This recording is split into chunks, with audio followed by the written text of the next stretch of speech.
The auctioneer had been calling her name for 4 minutes. That was how Clara Whitmore knew it was almost over. Not because anyone told her, not because the official from the territorial office said anything directly, but because she could feel the crowd losing interest. She'd watched enough of these things to know what that shift looked like. Men stopped leaning forward. They started glancing at the sky or picking at their teeth or talking to the person next to them about something else entirely. The auctioneer, a heavy-set man named Purvis who smelled like pipe tobacco and old leather, had started dropping his voice. That was the tell. When Purvis stopped projecting, he was just filling time until he could close the ledger. Clara stood on the wooden platform outside the territorial courthouse in Harlan Creek, Wyoming, in January of 1887, and she was cold in a way that had nothing to do with temperature. She wore her best dress, which wasn't saying much. Dark gray wool, a small tear near the left cuff she'd sewn closed that morning with black thread that didn't quite match. Her boots were dry, at least. She'd made sure of that before anything else, stuffing old newspaper into the toes the night before to soak up the moisture. Her hair was pinned back under a felt hat that had once belonged to her late husband, Robert, and the brim sat slightly crooked because the wire inside had bent, and she'd never gotten around to fixing it. She looked, she imagined, exactly like what she was, a 33-year-old woman who had been surviving on stubbornness and not much else for the past 14 months. The 7 children stood in a line behind her. Purvis had told her to keep them orderly and quiet, and to her credit, to their credit, they were managing it. Mostly. Thomas, who was 11 and the oldest, had his jaw set and his hands clasped in front of him like a man waiting for a verdict. Beside him stood Harriet, 9 years old and sharp as a tack, watching the crowd with the kind of careful attention that made adults uncomfortable. Then May, 7, who was holding Harriet's hand and doing something with her lips that meant she was praying, which Clara noticed and didn't discourage even though it also meant May was frightened. The twins, Sam and Eli, were 6, and they had planted themselves on either side of their older siblings like small sentinels, though Sam kept pulling at his coat collar and Eli had already lost one glove. Little Ruth was 4 and currently pressed against the back of Clara's legs, her face buried in the wool of Clara's skirt. And then there was the baby, Joseph, 2 years old, sitting on Thomas's hip because the platform was too cold and too crowded and they'd run out of better options. 43 men had passed on her. 43. She wasn't keeping count on purpose. It had just happened, the way you can't help counting when you're waiting for something. Each refusal had been its own particular species of humiliation. Some men had walked up, looked at the children, done a quick calculation, and shaken their heads before Purvis even finished his introduction. One man, a cattle rancher named Aldous Fletcher, who had a reputation for being plain-spoken, had simply said, "7 kids, Purvis. I run a ranch, not an orphanage." Another had come closer, looked Clara over with the specific kind of appraisal she'd learned to hate, then looked at Ruth clinging to her leg and said, "That one's still in diapers," as if that settled everything, which apparently it did. The legal situation was this. Clara's husband, Robert, had died 14 months ago of a fever that shouldn't have killed him, but did, partly because the nearest doctor had been 40 miles away, and partly because they'd waited 3 days too long thinking he'd improve on his own. Robert had left her the claim on 160 acres outside town, a half-repaired barn, a milk cow named Agnes, 2 pigs, and approximately nothing in the way of cash money. He'd also left her with a mortgage she hadn't known about, taken against the property to fund a seed purchase the previous spring. The bank had been patient for a while. Then it hadn't been.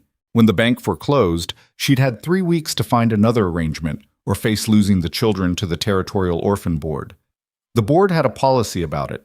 A widow with more than 4 children and no land and no income was considered unable to provide adequate moral and material provision. Clara had read that phrase in the letter they sent. She'd read it 4 times. Then she'd folded the letter very carefully and put it in the stove. The marriage broker system, what Purvis and his ledger represented, was supposed to be a dignified alternative. That was the word the territorial office used. Dignified. Men looking for frontier wives, women who needed the legal and financial protection of a husband. Practical arrangements. Not romantic, maybe, but practical. What it actually felt like standing on a platform in January while Purvis read out her particulars and men decided she wasn't worth the trouble was something else entirely. Clara Whitmore, Purvis said again, for what had to be the sixth time in the last 2 minutes. He was doing the thing where he raised his voice slightly at the end, more question than statement, like he was asking whether anyone out there felt like changing their mind. 33 years of age, 7 children, ranging in age from 2 to 11. Strong constitution, experience with livestock and fieldwork, capable seamstress, sound health. Any gentlemen who have not yet put forward a consideration? Purvis? The voice from behind Clara's left shoulder was Territorial Agent Dalton Marsh, and she recognized it without turning. She'd spent the last 3 days trying to avoid him.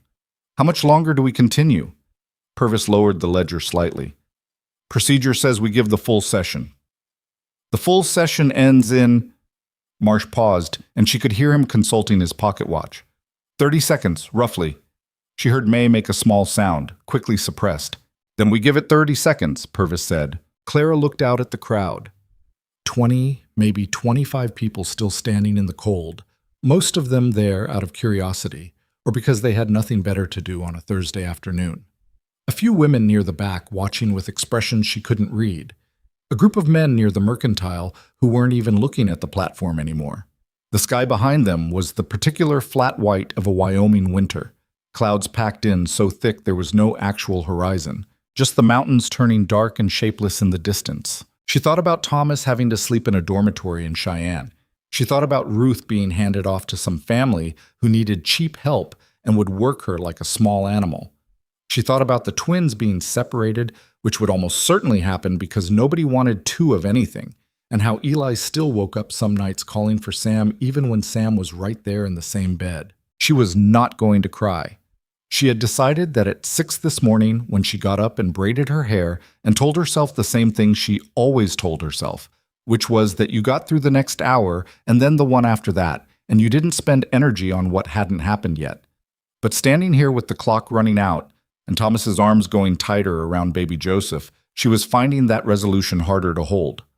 20 seconds, Marsh said, almost pleasantly. That was when the man at the back of the crowd moved.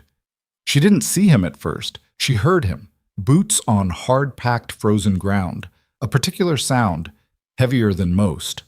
Then the crowd shifted, people stepping aside with that unconscious animal instinct that happens when something large and purposeful is coming through, and Clara saw him for the first time. He was tall. That was the first thing. Genuinely tall. Not the kind of height that came from good posture, but the kind built into bones, so that he moved through the crowd with his head slightly above everyone else's.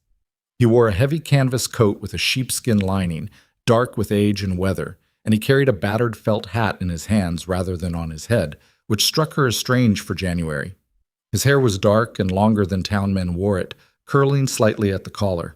He had a beard, not the tidy kind that businessmen cultivated, but the full genuine article, the kind of beard that happened when a man spent months somewhere that didn't involve a mirror. He was probably somewhere in his late 30s, though it was hard to say with any certainty. His face had the quality of weather-worked leather, not old exactly, but used. He walked through this crowd like he had somewhere specific to be and knew the way. "Hold it," he said when he reached the edge of the platform. His voice wasn't particularly loud, but it carried, and the murmuring around them went quiet in a way that told Clara this man was someone people paid attention to even when they didn't want to. Purvis blinked. "Sir, I said hold it." He stopped and looked at Clara directly, not in the appraising way most men had, not the quick calculation that ended in a head shake. He looked at her the way you'd look at something you needed to understand. Then he looked at the children, systematically, the way a man checks a situation. 7, he said, more to himself than anyone. 7, Purvis confirmed, sounding slightly relieved. Ages 2 through 11, strong constitutions, all of them. The older boy there. I can see them. He turned back to Purvis. What's the minimum required amount? Marsh stepped up beside Purvis. The minimum provision for formal arrangement is $40 and documented land claim of at least... I didn't ask for the maximum. I asked for the minimum. Marsh blinked. $40. Land claim. The man reached into his coat. He pulled out a leather pouch, worn and slightly misshapen, and he set it on the edge of Purvis's table with a sound that was considerably heavier than $40 worth of coin. 200, he said. And I have 440 acres above the Gray Cliff Ridge, filed and clear.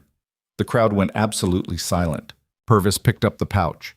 He opened it with the careful hands of a man who'd been surprised before and burned for it. He counted again. He cleared his throat. That is indeed $200. Someone in the crowd said something Clara couldn't make out. Another voice answered it.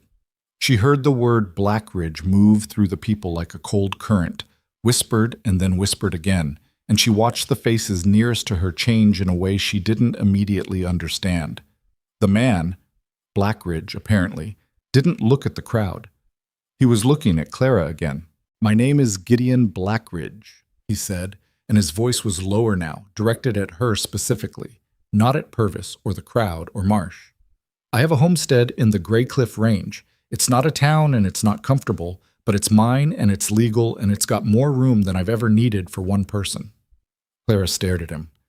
"You'd have the winter to decide if this is something you want to continue," he said. "After that, you make your own choice. No one's holding you anywhere." She should have said something. Looking back later, she'd think about all the things she might have said in that moment. Practical things, suspicious things, the entirely reasonable questions a woman ought to ask when a stranger just appeared from the back of a crowd and put $200 on a table and upended everything. But what came out was nothing, because she was still catching up to the last 30 seconds. It was Harriet who spoke first. "Do you have a barn?" Harriet said. Gideon looked at her. A slight thing happened at the corner of his mouth. "I do." "Animals?" "3 horses, some chickens, 2 mules." Harriet appeared to consider this. "Do the mules have names?" "The gray one's called Bother. Other one doesn't have a name yet." Harriet nodded, apparently satisfied. She looked at Clara. "Mama." Clara looked at her daughter. Then she looked at Gideon Blackridge, who was still watching her with that same direct expression, not pushing, not filling the silence with persuasion, just waiting. "All right," Clara said. The paperwork took 40 minutes, which was 39 minutes longer than the actual decision had taken, and about 38 minutes longer than Clara's nerves could comfortably handle. She sat in a hard chair inside Purvis's office while Marsh shuffled documents, and she held Joseph on her lap and watched through the window as Gideon waited outside with the children. He didn't try to charm them. She noticed that. Some men, when they were performing for an audience, had a way of crouching down and making big gestures and being aggressively friendly with children in a way that was really just a different kind of performance. Gideon didn't do any of that. He stood near the hitching post, and when Eli came over and started asking something, Gideon crouched down and actually listened. Not nodded. Listened, looking at Eli with the same focused attention he'd given Clara on the platform. Whatever Eli said, Gideon responded briefly. Eli ran back to his brother. Sam immediately came over and said the same thing, and Gideon gave him the same answer. Sam ran back. Both twins looked at each other and appeared to agree on something. "You understand," Marsh was saying, "that this arrangement constitutes a formal legal contract. Mrs. Whitmore is represented by the territory, and the terms—" "I understand," Clara said, without looking at him. "The provision amount paid today establishes his legal obligation of—" "I understand." She kept her eyes on the window. Outside, Thomas had walked up to Gideon, and they were having a different kind of conversation. Thomas's face was the face he made when he was trying to look older than he was. Jaw set, eyes level, deliberate. Clara couldn't hear the words, but she could read the body language. Thomas was asking Gideon something serious. Gideon took his time answering. Thomas didn't look satisfied immediately, but he didn't look dismissive either. "Mrs. Whitmore." Marsh put a document in front of her. "Signature here and here." She signed. Ossa. They left Harlan Creek 2 hours before sundown. Gideon had 2 horses and a wagon, a heavy Conestoga-style rig, the kind built for mountain terrain rather than speed, with reinforced wheel rims and canvas so thick it barely moved in the wind. The bed had been lined with straw, and there were 2 large wool blankets already folded in the back, which meant he'd planned for passengers even before today. Clara filed that detail away without comment. The 7 children loaded into the wagon with the particular chaos of 7 children doing anything. Eli dropping his remaining glove over the side and having to be retrieved. Thomas and May arguing about seating positions, Ruth refusing to let go of Clara's hand until she was physically placed in the wagon and given Joseph to hold, which distracted her successfully. Sam had stationed himself near the front of the wagon bed and was watching Gideon hitch the second horse with the intense focus of someone taking notes. Clara climbed up onto the bench herself. Gideon was already there, reins in hand. "You don't have to sit up here," he said. It wasn't unfriendly. It sounded like genuine information, that she had options. "I know," she said, and didn't move. He didn't push it. He clicked to the horses and the wagon lurched forward, and Harlan Creek began to fall away behind them. She didn't look back. She'd learned that particular trick from necessity, that looking back at things you were leaving had a way of making the leaving harder without making anything else easier. Instead, she watched the road ahead, the way it narrowed as the buildings thinned and then disappeared, becoming packed earth and then gravel and then the beginning of the mountain track that wound up in northeast toward a range of peaks she'd seen from town all her life without ever having reason to climb. "How long to your place?" she asked. 2 days, maybe 3, if the upper pass is bad. He glanced at the sky. "It'll be bad. You know that for certain. The clouds have been building from the northwest for 2 days. Temperature's been dropping since yesterday morning. We'll have snow by nightfall, which is fine. It's what comes after that I'm less comfortable with." She looked at the clouds he was referencing. The flat white she'd noticed from the platform had developed a different quality in the last 2 hours. There was a gray in it now, something with weight and purpose. He wasn't wrong. "Where are we stopping tonight?" "I know a trapper's lean-to about 4 miles out. Not much, but it keeps the wind off." Clara turned and lifted the canvas flap to check on the children. All 7 were there. Harriet had May tucked under one arm. Thomas was pointing something out on the mountains to Sam and Eli. Ruth had fallen into one of those immediate animal sleeps that very young children managed in moving vehicles, and Joseph was awake and watching the canvas above him with placid interest. She let the flap fall. "They're resilient," Gideon said. He wasn't looking at her, still watching the road. "They had to be." She paused. "Why did you do it?" He was quiet for long enough that she thought maybe he hadn't heard or had chosen not to.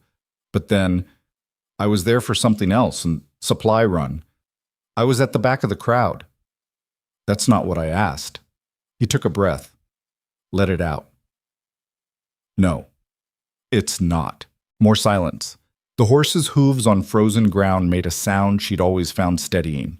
That particular dull 4-beat rhythm that meant things were moving, that you were getting somewhere. "I had a sister," Gideon said finally. "Younger than me. Our mother died when my sister was 3. My father tried to keep us together, but he wasn't. He wasn't a man who managed well on his own." He stopped, seemed to be deciding something. "She ended up in a state orphanage in Missouri. I was 14. They split us in 3 days. He flicked the reins slightly, adjusting the near horse's direction. "I got her back eventually. Took me 4 years and more trouble than I'll get into, but I got her back. She's grown now. Got her own family outside of Laramie." Clara listened. "I'm not saying that's the same as what you're going through," he said. "I know you're not. I'm just explaining." He glanced at her sideways.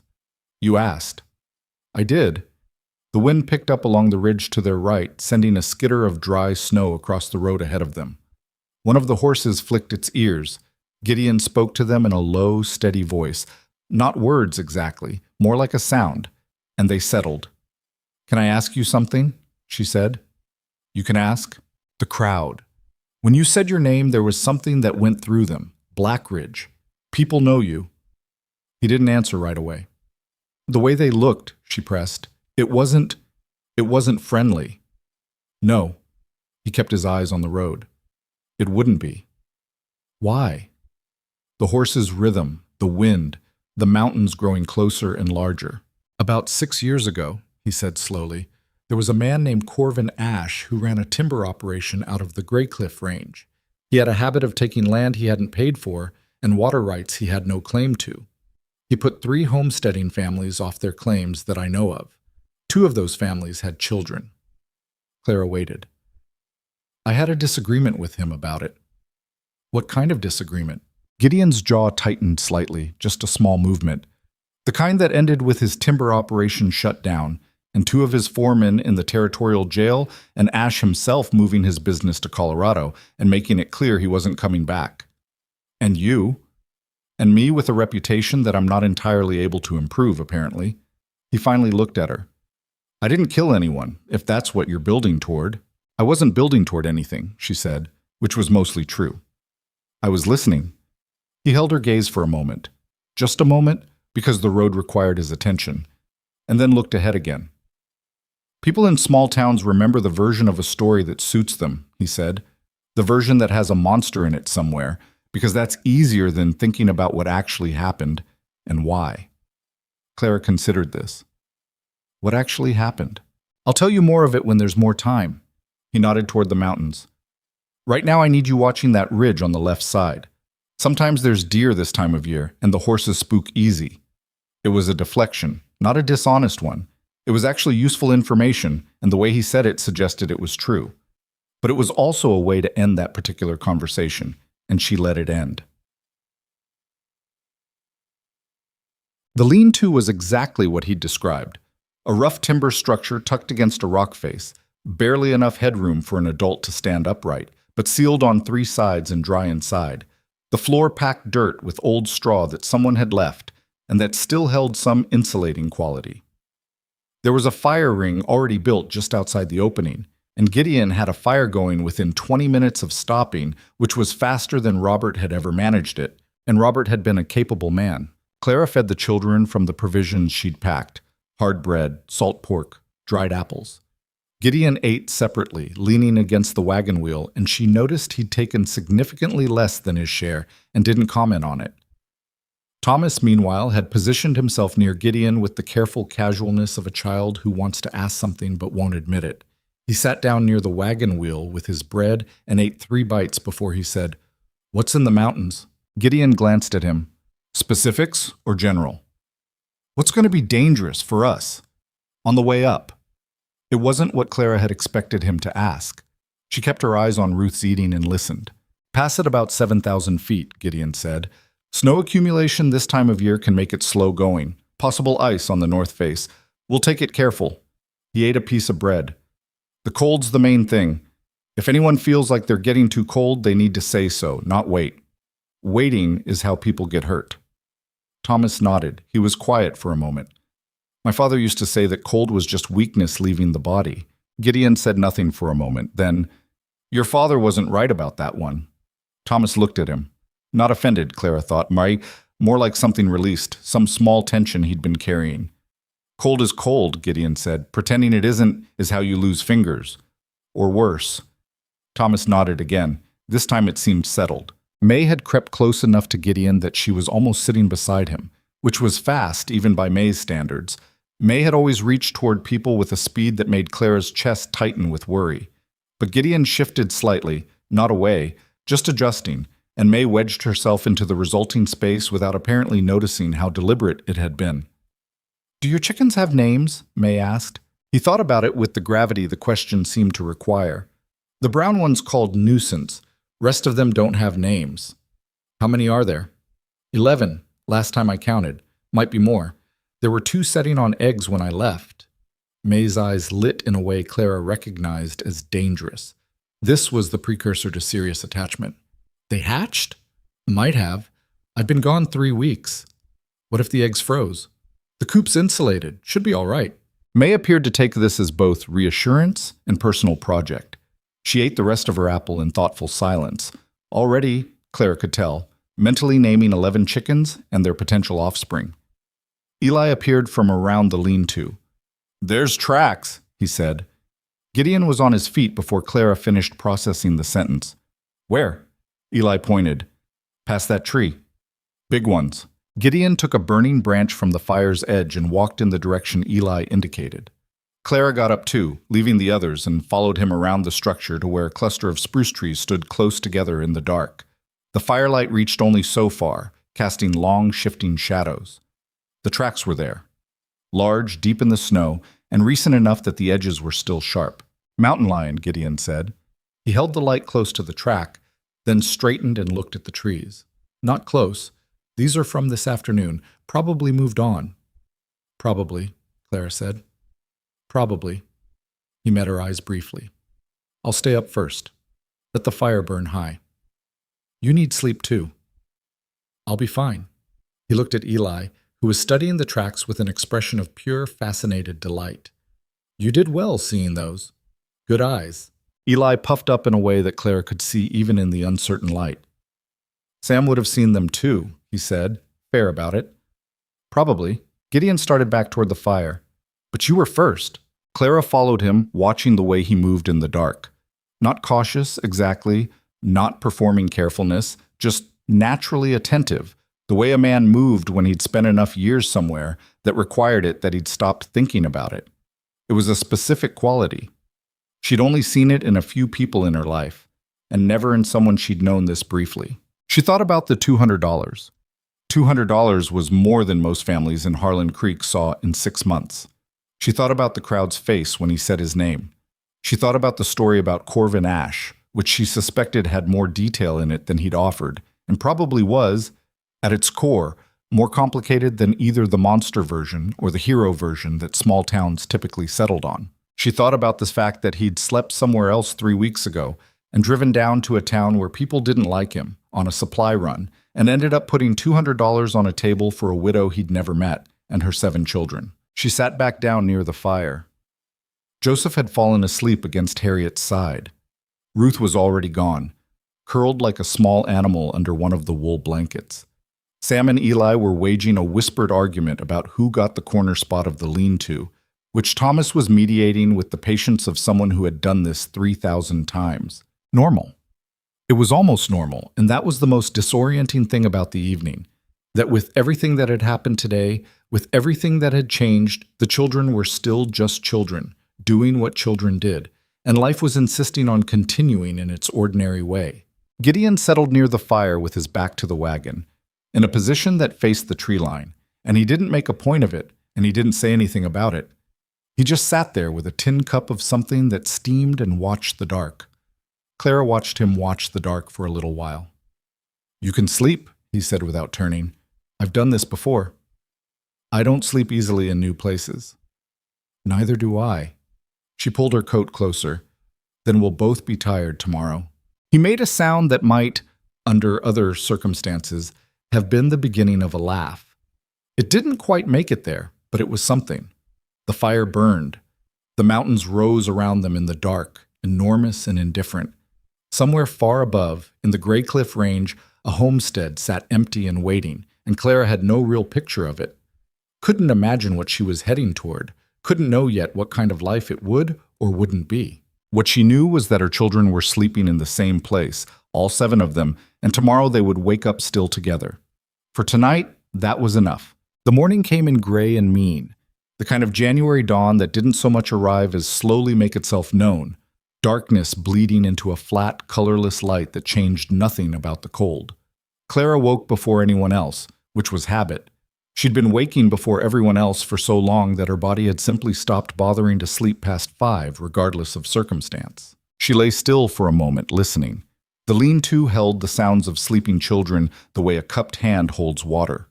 Thomas's steady breathing near the wall, the small, unconscious sounds May made that weren't quite snoring.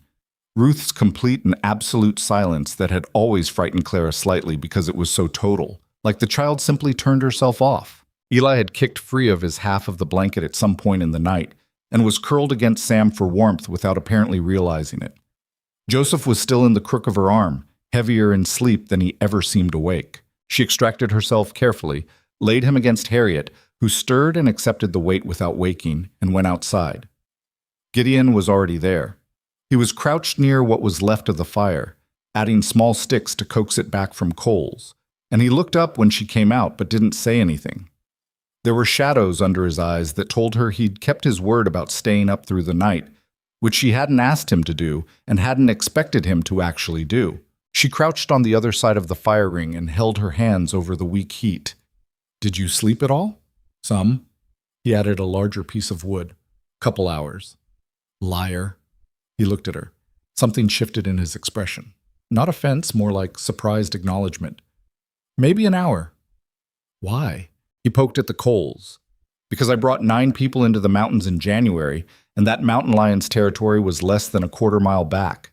He said it without drama, just plain accounting.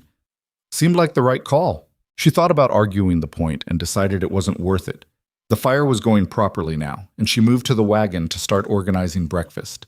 They had enough provisions for 5 days if she was careful, which she would be because being careful with food was the kind of habit that got into your bones when you'd had months of not having enough of it.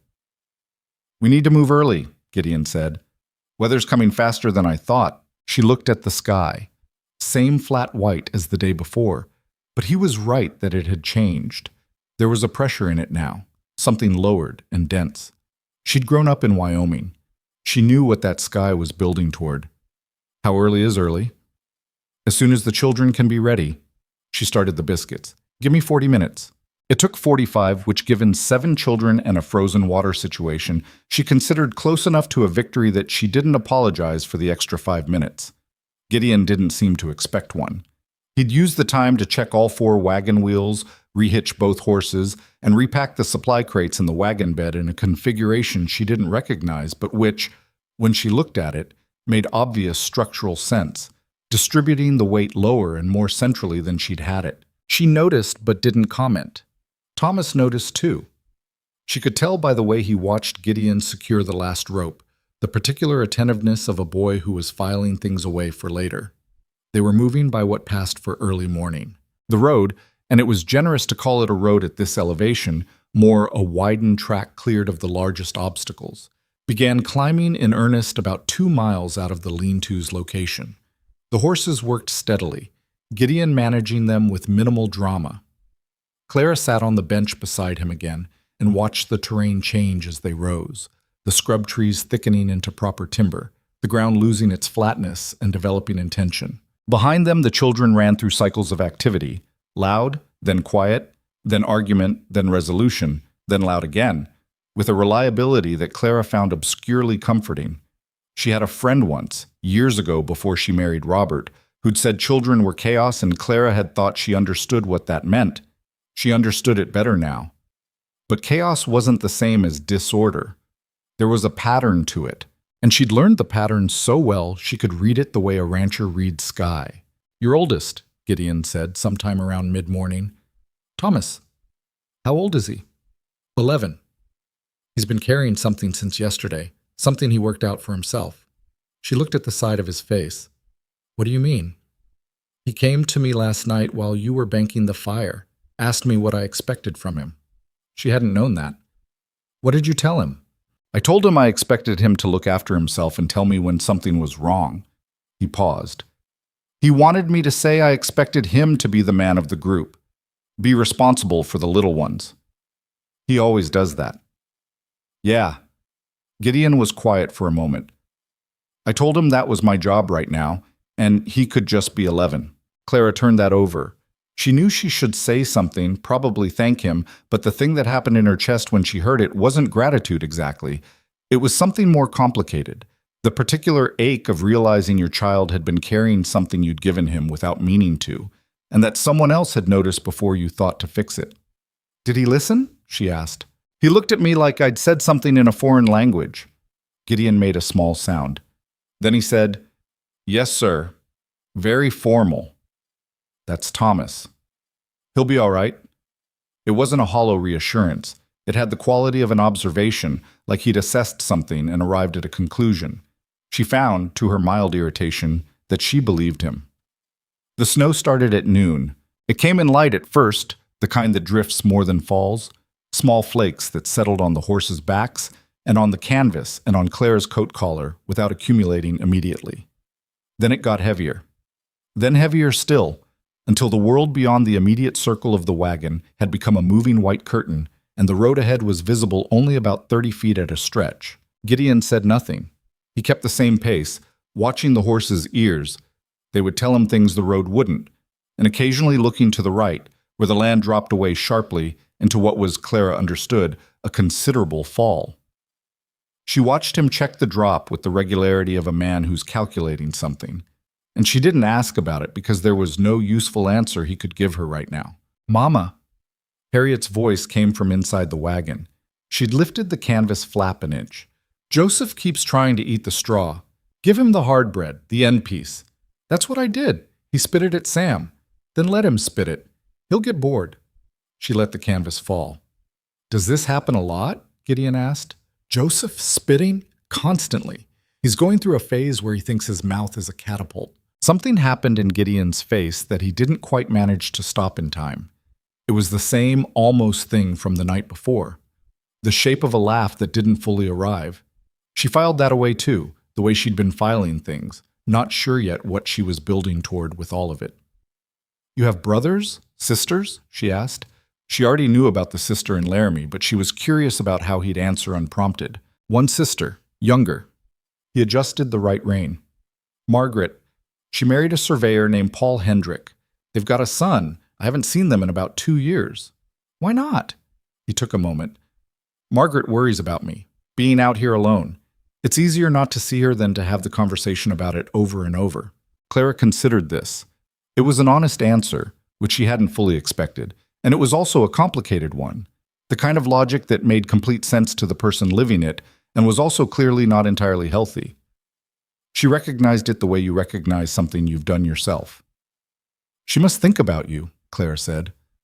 Probably. I write letters. Is that enough? He looked at her sideways. No. A beat. But it's what I've got. The snow came down harder and the afternoon wore on, and the mountain road grew steeper and more demanding, and Gideon stopped twice to check the wheels and once to guide the horses around a place where the road's edge had eroded into the drop below. The second stop brought Eli's head through the canvas flap. Eli wanted to know if they were stuck, and then when told they weren't, wanted to know if they could be stuck, and then when told it was possible, but they were handling it, wanted to know what handling it meant in practical terms. Gideon answered all 3 questions with a patient specificity that Clara found quietly remarkable. She'd known men who were good with children in the performing sense. Robert had been one. He'd had a natural warmth that children responded to, that quality of being genuinely delighted by small people's perspectives. What Gideon did was different. He didn't perform delight. He just answered questions seriously, as if the questions deserved it, as if Eli's need to understand was real and legitimate, which of course it was, but not everyone treated it that way. They stopped for the night earlier than planned, the snow and the terrain and the light conspiring to make pushing further unwise. This time there was no lean-to. Gideon pulled the wagon to a relatively protected spot in the lee of a large rock formation, close enough to the cliff face that the wind came over them rather than through, and they made their camp with the wagon as the main shelter. Getting a fire going in that wind took 30 minutes and required Gideon, Clara, and Thomas working together in a way that nobody organized aloud. Thomas understood intuitively where to position himself as a windbreak. Clara read quickly what Gideon needed in terms of tinder and size of initial wood, and they built the fire in stages, each reading the other's moves until it caught and held. When it was stable, Thomas sat back on his heels and looked at it with the particular satisfaction of work completed. "You've done that before," Gideon said to him. "My father taught me." Thomas poked at the edge of the fire. "He said a man who couldn't make a fire in bad weather wasn't much use." He wasn't wrong about that one. Thomas looked at him with a complicated expression. 2 days ago, Gideon had challenged one of his father's sayings, and Thomas had sat with that. And now here was Gideon confirming another, and Thomas was working through the implications. Clara could see the arithmetic happening. "He was good at some things," Thomas said carefully. "Most people are." Thomas nodded. He seemed to find this adequate. Dinner that night was salt pork and beans that Clara made in the one good pot she'd packed, heated over the fire until they were something approaching edible. It wasn't much, and she knew it wasn't much, and there was nothing to be done about it. Eli said the beans tasted like a boot, and Sam said that was because Eli had never tasted a boot, and Eli said he had once on a dare, and May said that was disgusting. And this conversation occupied approximately 8 minutes of dinner, and accomplished everything dinner conversation was supposed to accomplish. Gideon ate his portion in the same position as the previous night, a little apart, back against something solid, watching the perimeter. But Clara noticed he'd positioned himself differently this time, less removed. He was still watching, but he was also, she wasn't sure quite how to say it, present in a way that felt like a choice rather than a default. After the children settled, which took longer than usual because the wagon wasn't as comfortable as the lean-to had been, Clara sat by the fire and tried to account for the day. This was something she'd done since Robert died. A kind of daily inventory, practical and emotional, checking what had been spent and what remained. It was the only thing that kept her from feeling like she was just reacting to everything. What had been spent today? Energy, warmth, the comfortable fiction that she had any idea what she was doing. What remained? 7 children, all present and sleeping. A fire. A mountain to cross. A man she didn't know sitting 12 feet away who had so far proven to be either exactly what he appeared to be or something considerably more complicated, and she hadn't decided which yet. People in Harlan Creek, she said. What did they tell you? About me? Gideon looked up from the fire. I wasn't in town long enough to hear much. But some. He considered the question seriously, which she'd already learned to expect from him. I heard widow with too many kids for anyone to take on. I heard the Whitmore farm went under. I heard she had a strong back and a hard head and wasn't the type to say thank you properly. Clara almost laughed. Who said that? Woman outside the mercantile, older, gray hair. Edna Burrell. She shook her head. Edna Burrell's been telling people I'm difficult since I got into an argument with her husband about water rights in 1882. Who won the argument? I did. She paused. He was wrong. Gideon's mouth moved in that not-quite smile. Then you were difficult by their definition. By their definition, yes. She looked at the fire. What did you think when you heard it? I thought someone willing to argue about water rights in 1882 probably wasn't going to get walked over easily. He picked up a stick and turned it in his hands. I thought that was probably useful information. She looked at him. Useful how? Useful in that I wasn't taking 9 people into the mountains and I needed the one adult with me to be someone who'd say when something was wrong and not smile through it. Clara thought about the woman on the platform. 2 hours ago, the woman on the platform had been her, and that version of herself felt very far away. The gray dress, the crooked hat, the counting of refusals. She didn't want to go back to being that woman. She hadn't wanted to be that woman while she was being her. I almost didn't go to Purvis, she said. The arrangement. I almost didn't register.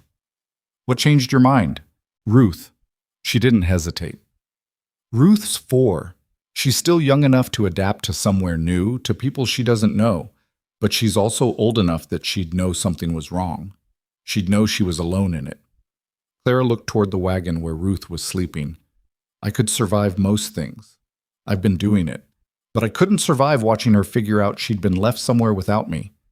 Gideon was quiet. So I went to Purvis, Clara said, and I stood on that platform and I counted 43 men deciding my children were too much. She said it without self-pity, just as a statement of fact. And then you showed up. Then I showed up, he agreed. I still don't fully understand why. I told you. You told me about your sister. That's not the whole explanation. He held the stick over the fire, let it catch at the tip, then pulled it back and let it smoke. He seemed to be working something out that wasn't easy to say, in the direct way he said most things. I've been alone in the Graycliff place for 4 years, he said finally. By choice. I went up there after the business with Ash because it seemed like what made sense. Get clear of people, get clear of the reputation, build something on my own terms. He turned the stick over in his fingers. 4 years is a long time to be on your own terms. Clara looked at him. He wasn't looking at her, watching the fire. The place it's built well.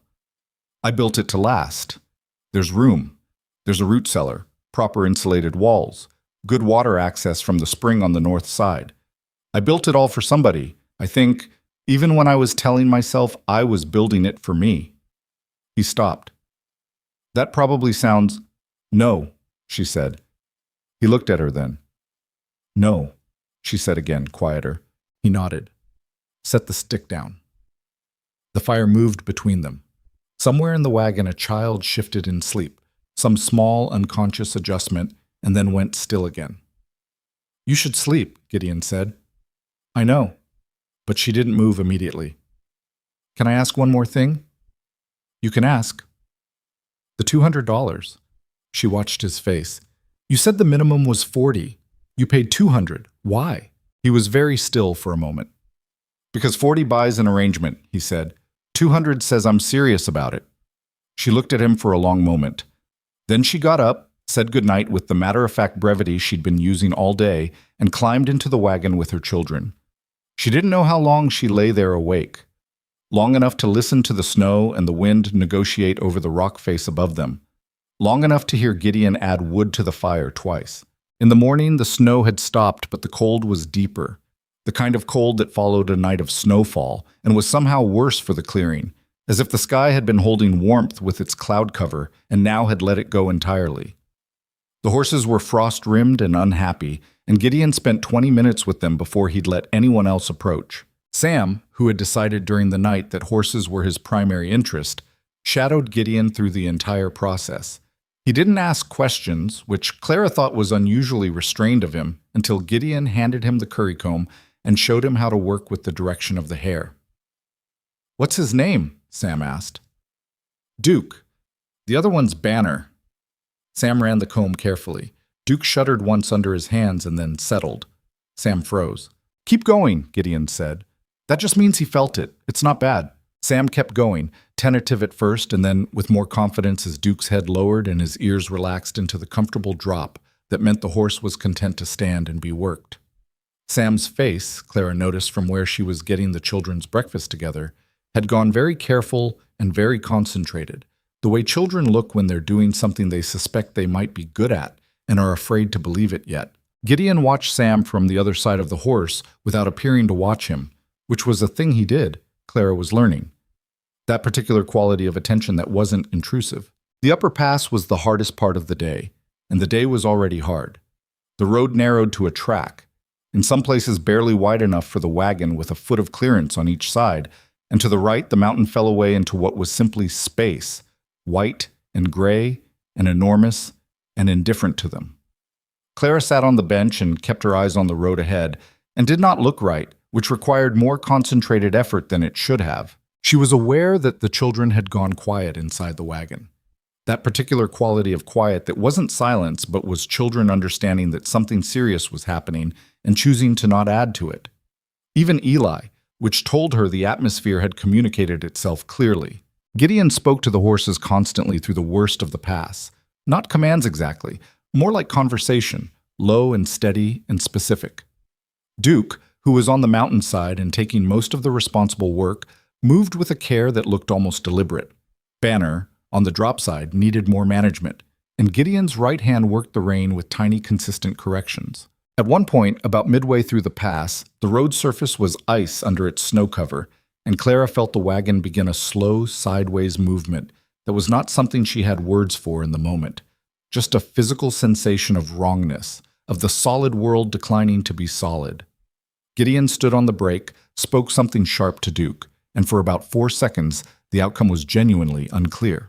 Then the wheels caught, and the wagon stopped its drift, and the horses found their footing, and they moved forward. Clara let out a breath she'd been holding for 4 seconds. "We're good," Gideon said. His voice was even. "I know," she said. Her voice was less even. He glanced at her. "You can say that was close." "It was close." "Yes." He looked at the road. "We're past the worst of it. Another 100 yards and the grade flattens." The grade did flatten, and the pass gave way to a broader slope and then a shelf of land that opened suddenly into a long valley running northeast, and Clara saw it before Gideon said anything. A change in the quality of the landscape, something about the way the wind had worked the snow and the particular density of the timber, that felt like protected space rather than exposed high country. "How far?" she asked. "Tomorrow midday if the weather holds." She looked at the valley. It was not beautiful in any soft or welcoming sense. It was simply large and quiet, with the mountains on 3 sides and the gray sky above, and the snow unbroken except for the occasional dark line of a frozen creek running through it. It looked, she thought, like a place that asked something of you. She thought she could probably give it what it asked. Behind her, Thomas was awake and watching through the canvas gap. He had been the one who held things together inside the wagon through the pass. She could read it in the children's calm, that particular downstream steadiness that came from someone holding a center. He was 11 years old, and he'd done it without being asked. She made a note to tell him, tonight, that she'd noticed, May, meanwhile, had Harriet's ear in what appeared to be a long and involved conversation about the chickens. Clara caught fragments, names she'd apparently already decided on, a theory about which one would be friendliest, a question about whether eggs were better in winter or summer. Harriet was listening with the polite but faintly exhausted expression of a 9-year-old who had been May's audience for 7 years and knew the role well. Ruth was awake and watching the valley through a gap in the canvas with the specific stillness she had. That quality of attention that was almost eerie in a 4-year-old, like she was cataloging the world rather than just seeing it. Joseph had, at some point during the pass, fallen asleep on Thomas's leg and was still there, one small fist loosely closed around the edge of Thomas's coat. Gideon pulled the wagon to a stop on the valley floor as the afternoon light began its early winter retreat. There was timber here for a windbreak, and the ground was more sheltered than anything they'd had the night before. He was out of the wagon and unhitching Banner before Clara had fully climbed down, moving through the setup with the ease of someone who'd done this particular sequence enough times that his hands knew where to be before his mind finished the instruction. She started the children on gathering wood from the fallen timber along the tree line, a task she assigned by size and capability with the efficiency of long practice. Eli and Sam collecting, Harriet sorting, Thomas hauling, May keeping Joseph from eating snow. Ruth she kept near her because Ruth was at the age where she'd wander following something interesting and not necessarily come back. Gideon noticed the system without comment. He built the fire ring while the wood was being gathered, and when Thomas brought the first load, he took it and arranged it with the same purposeful quiet he did everything with. That night, around the fire, the conversation was easier than the previous nights. Not easy. The word didn't quite apply to any of this, to any of them, but easier. Eli had a question about how mountains were made, which Gideon answered with more geological accuracy than Clara had expected. Sam had a follow-up. May had a different question entirely about whether animals could freeze solid and thaw back out. And the conversation that followed was simultaneously inaccurate in several specific ways and oddly entertaining. Harriet, who usually watched and assessed before participating, said something dry and precise about one of Gideon's geological facts that was technically correct and mildly contradicted him, and Gideon said, "You're right," immediately and without making anything of it, and Harriet looked at him for a moment and then looked at the fire with the expression of someone revising a preliminary assessment. Clara watched all of it and let herself, for the first time in longer than she could measure, simply watch, without bracing for what came next. The valley floor was cold, and the stars were hard and bright when they finally came through the cloud break, the kind of stars that only happened at altitude. And somewhere in the dark beyond the firelight the mountains were there, enormous and permanent, holding their ground. They were 4 hours into the third day when the sky changed. Clara saw it first, not because she was more observant than Gideon, but because she'd been watching the northwest horizon with the specific attention of someone who'd grown up in this territory and learned early that the sky was the most honest thing in it. The clouds that came in weren't the flat white of the previous days. These were different in character. Gray-green at the belly, moving with a speed and purpose that the earlier snowfall hadn't had, consuming the blue that had briefly appeared that morning with the efficiency of something that had been waiting for its moment. Gideon, I see it. He was already looking, had probably been tracking it for 10 minutes before she said anything. He clicked to the horses and they picked up the pace marginally. Not a panic, more like a quiet acknowledgement between man and animals that the timeline had shifted. How far is your place from here? Clara asked. 7 miles, maybe 8. He scanned the terrain ahead. We won't make it before that hits. What are our options? He thought about it with the particular qualities she'd come to recognize, not hesitation, but actual consideration, running through real variables rather than performing deliberation. There's an abandoned trapper's cabin about 2 miles northeast. I've used it before. It's not much, but it has a roof and 4 walls and a working chimney last time I checked, which was, he paused, 2 years ago. 2 years is a long time for a chimney. It is, he agreed, but it's what we've got. She turned and lifted the canvas. 7 faces turned toward her with varying degrees of alertness. We're stopping at a cabin, she said, sooner than planned. There's weather coming and we're going to sit it out. Everybody stays inside and stays calm. Thomas, make sure the little ones have their coats fastened properly. Thomas nodded, already reaching for Joseph's collar. May, who processed weather news differently than her siblings, said, How bad? With a directness that briefly reminded Clara of herself at 7. Bad enough that we're not pushing through it, Clara said. That's all you need to know. The cabin appeared out of the timber when the first real wind hit them. A small structure of rough-hewn logs, chinked with dried mud that had held surprisingly well, set back into the tree line in a way that suggested whoever built it had known something about wind direction. The door was on wooden hinges and swollen shut with cold and damp, and Gideon had to put his shoulder into it twice before it gave. The sound it made was not encouraging, but it opened. Inside smelled of old ash, animal must, the specific closeness of a space that hadn't had air move through it in a long time. Clara stepped in behind Gideon and stood in the center of the single room and assessed it the way she assessed everything now. Not whether she liked it, but what she could work with. There was a stone hearth on the far wall, functional looking, a crude shelf along one side, 2 low wooden platforms built against the walls that had once been bunks. The floor was dirt, packed hard, which was actually better than rotted boards. Light came through 2 small windows covered with oilskin instead of glass. One had partially separated from its frame, and cold air moved through the gap with enthusiasm. Not terrible, she said. Gideon looked at her. You're being generous. I've slept in worse. She was already moving toward the hearth. Get the children in and get that door shut. Wind's going to be the problem more than cold. What followed was 40 minutes of organized chaos. Gideon went back out in the rising wind to see to the horses.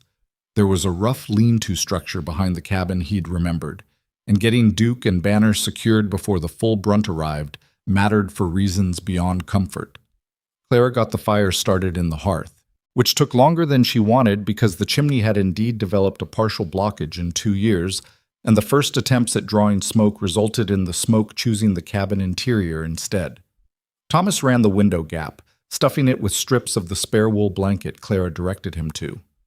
Harriet organized the younger ones in the far corner with the pragmatic authority that was her natural mode, and May counted their food provisions twice because May found counting things settling. Eli and Sam dragged the supply crates inside from the wagon in relay, dropping one and cracking its corner and spending 30 seconds arguing about whose fault it was before Clara said their names once, and they stopped. By the time Gideon came back inside, shaking snow from his coat, the fire was going properly, the smoke rising clean, and the cabin had already taken on the first tentative edge of warmth. He stopped inside the door and looked at it all for a moment. Hearth had a bird's nest partway up, Clara said. Thomas got it out with a stick. Chimney's drawing fine now. Gideon looked at Thomas, who was covered in soot to the elbow and holding the evidence. Good work, he said. Thomas, who was getting slightly better at accepting this from Gideon, only said, It wasn't complicated. Most useful things aren't. Outside, the wind arrived in full. It hit the cabin like it meant to knock a decision out of it, and the logs flexed slightly in their chinked joints, and the door shuddered, and the oilskin windows pressed inward and then relaxed, and then the structure simply held, the way old things built for exactly this purpose tend to hold. Clara listened to it and adjusted to it the way you adjusted to a loud neighbor, noting it, accepting it, deciding it wasn't her immediate problem. They ate early because there was nothing else to do, and because the children's internal clocks had, across 3 days of hard travel, shifted into a pattern of eat when food is available, rather than when the hour suggests it. She made a soup that was largely hot water with dried meat and the last of the hard vegetables she'd packed, which was not the most satisfying meal she'd ever produced, but which was hot, and hot was currently the only criterion that mattered. Gideon ate his in one of the bunks, sitting on its edge, and when little Ruth came and stood in front of him with the specific wordless stare she deployed when she wanted to be picked up, he looked at her for a moment, the look of a man to whom this particular demand was genuinely unfamiliar, and then picked her up and set her beside him on the bunk, where she immediately leaned against his arm and went about eating the rest of her soup in complete contentment. Clara watched this from across the room while spooning soup into Joseph's resistant mouth. She watched the way Gideon sat very still, as if not moving would help, as if some sudden gesture might break the arrangement that Ruth had decided on without consulting him. His expression was something she didn't have a quick word for. Not uncomfortable, not performing warmth, more like a man who had been handed something unexpectedly and was trying to understand what it was. She does that, Harriet said from beside Clara, in the tone of someone providing technical information. She picks a person and then that's her person for a while. How long does a while last? Clara asked quietly. Depends on the person. Harriet considered. Sam lasted about 3 weeks. Eli lasted longer because he never tried to stop her from doing things. Clara looked back at Gideon, who had apparently accepted his situation and was finishing his soup while Ruth made slow inroads on hers. Good to know, she said. The blizzard settled in properly by nightfall. This was not the polite snowfall of the first 2 days. This was the real thing, the kind of storm that the territory produced once or twice a winter as a demonstration of what it was actually capable of. The wind drove snow against the cabin walls in waves, and the temperature dropped to a depth where the air inside tasted like iron, and the fire had to be kept at a sustained level that ate through their wood supply faster than Clara would have liked. The children handled it in their various ways. Eli and Sam made a game of listening to the gusts and predicting whether the next one would be stronger or weaker, assigning points to correct predictions, arguing about the scoring methodology within 10 minutes. May had fallen asleep mid-conversation, which was her reliable stress response. Thomas sat near the fire with a posture that was trying to be watchful and kept slipping into exhaustion, the 11-year-old version of refusing to admit you were tired. Harriet was awake and reading a thin, battered primer that Clara had packed as if it were a matter of principle. Ruth was asleep against Gideon's side on the bunk, which was where she'd been for 2 hours, and Gideon had apparently decided that moving her was not worth it and had simply arranged himself around that fact. Joseph was asleep on the second bunk with Clara's coat over him. Around 9 in the evening, by Clara's estimate, she'd lost some certainty about time out here, which was disorienting in a way she didn't love. The storm delivered a particularly vicious series of gusts that shook the cabin in its foundations and sent a draft down the chimney that pushed smoke back into the room. She crossed to the hearth to manage it and crouched there for a moment after the draft passed, watching the fire. "You're good at that," Gideon said from across the room. She looked over her shoulder. "Good at what?" "Not panicking when things go wrong. You just solve the next problem." She turned back to the fire. "I've had practice." "I know, I'm not saying it like it's nothing. I'm saying it's—" He paused, seemed to discard his first word choice. "Worth noticing." She didn't know what to do with that exactly.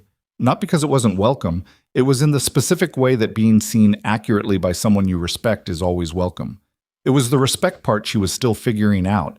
At what point in the last 3 days had she started caring about his assessment?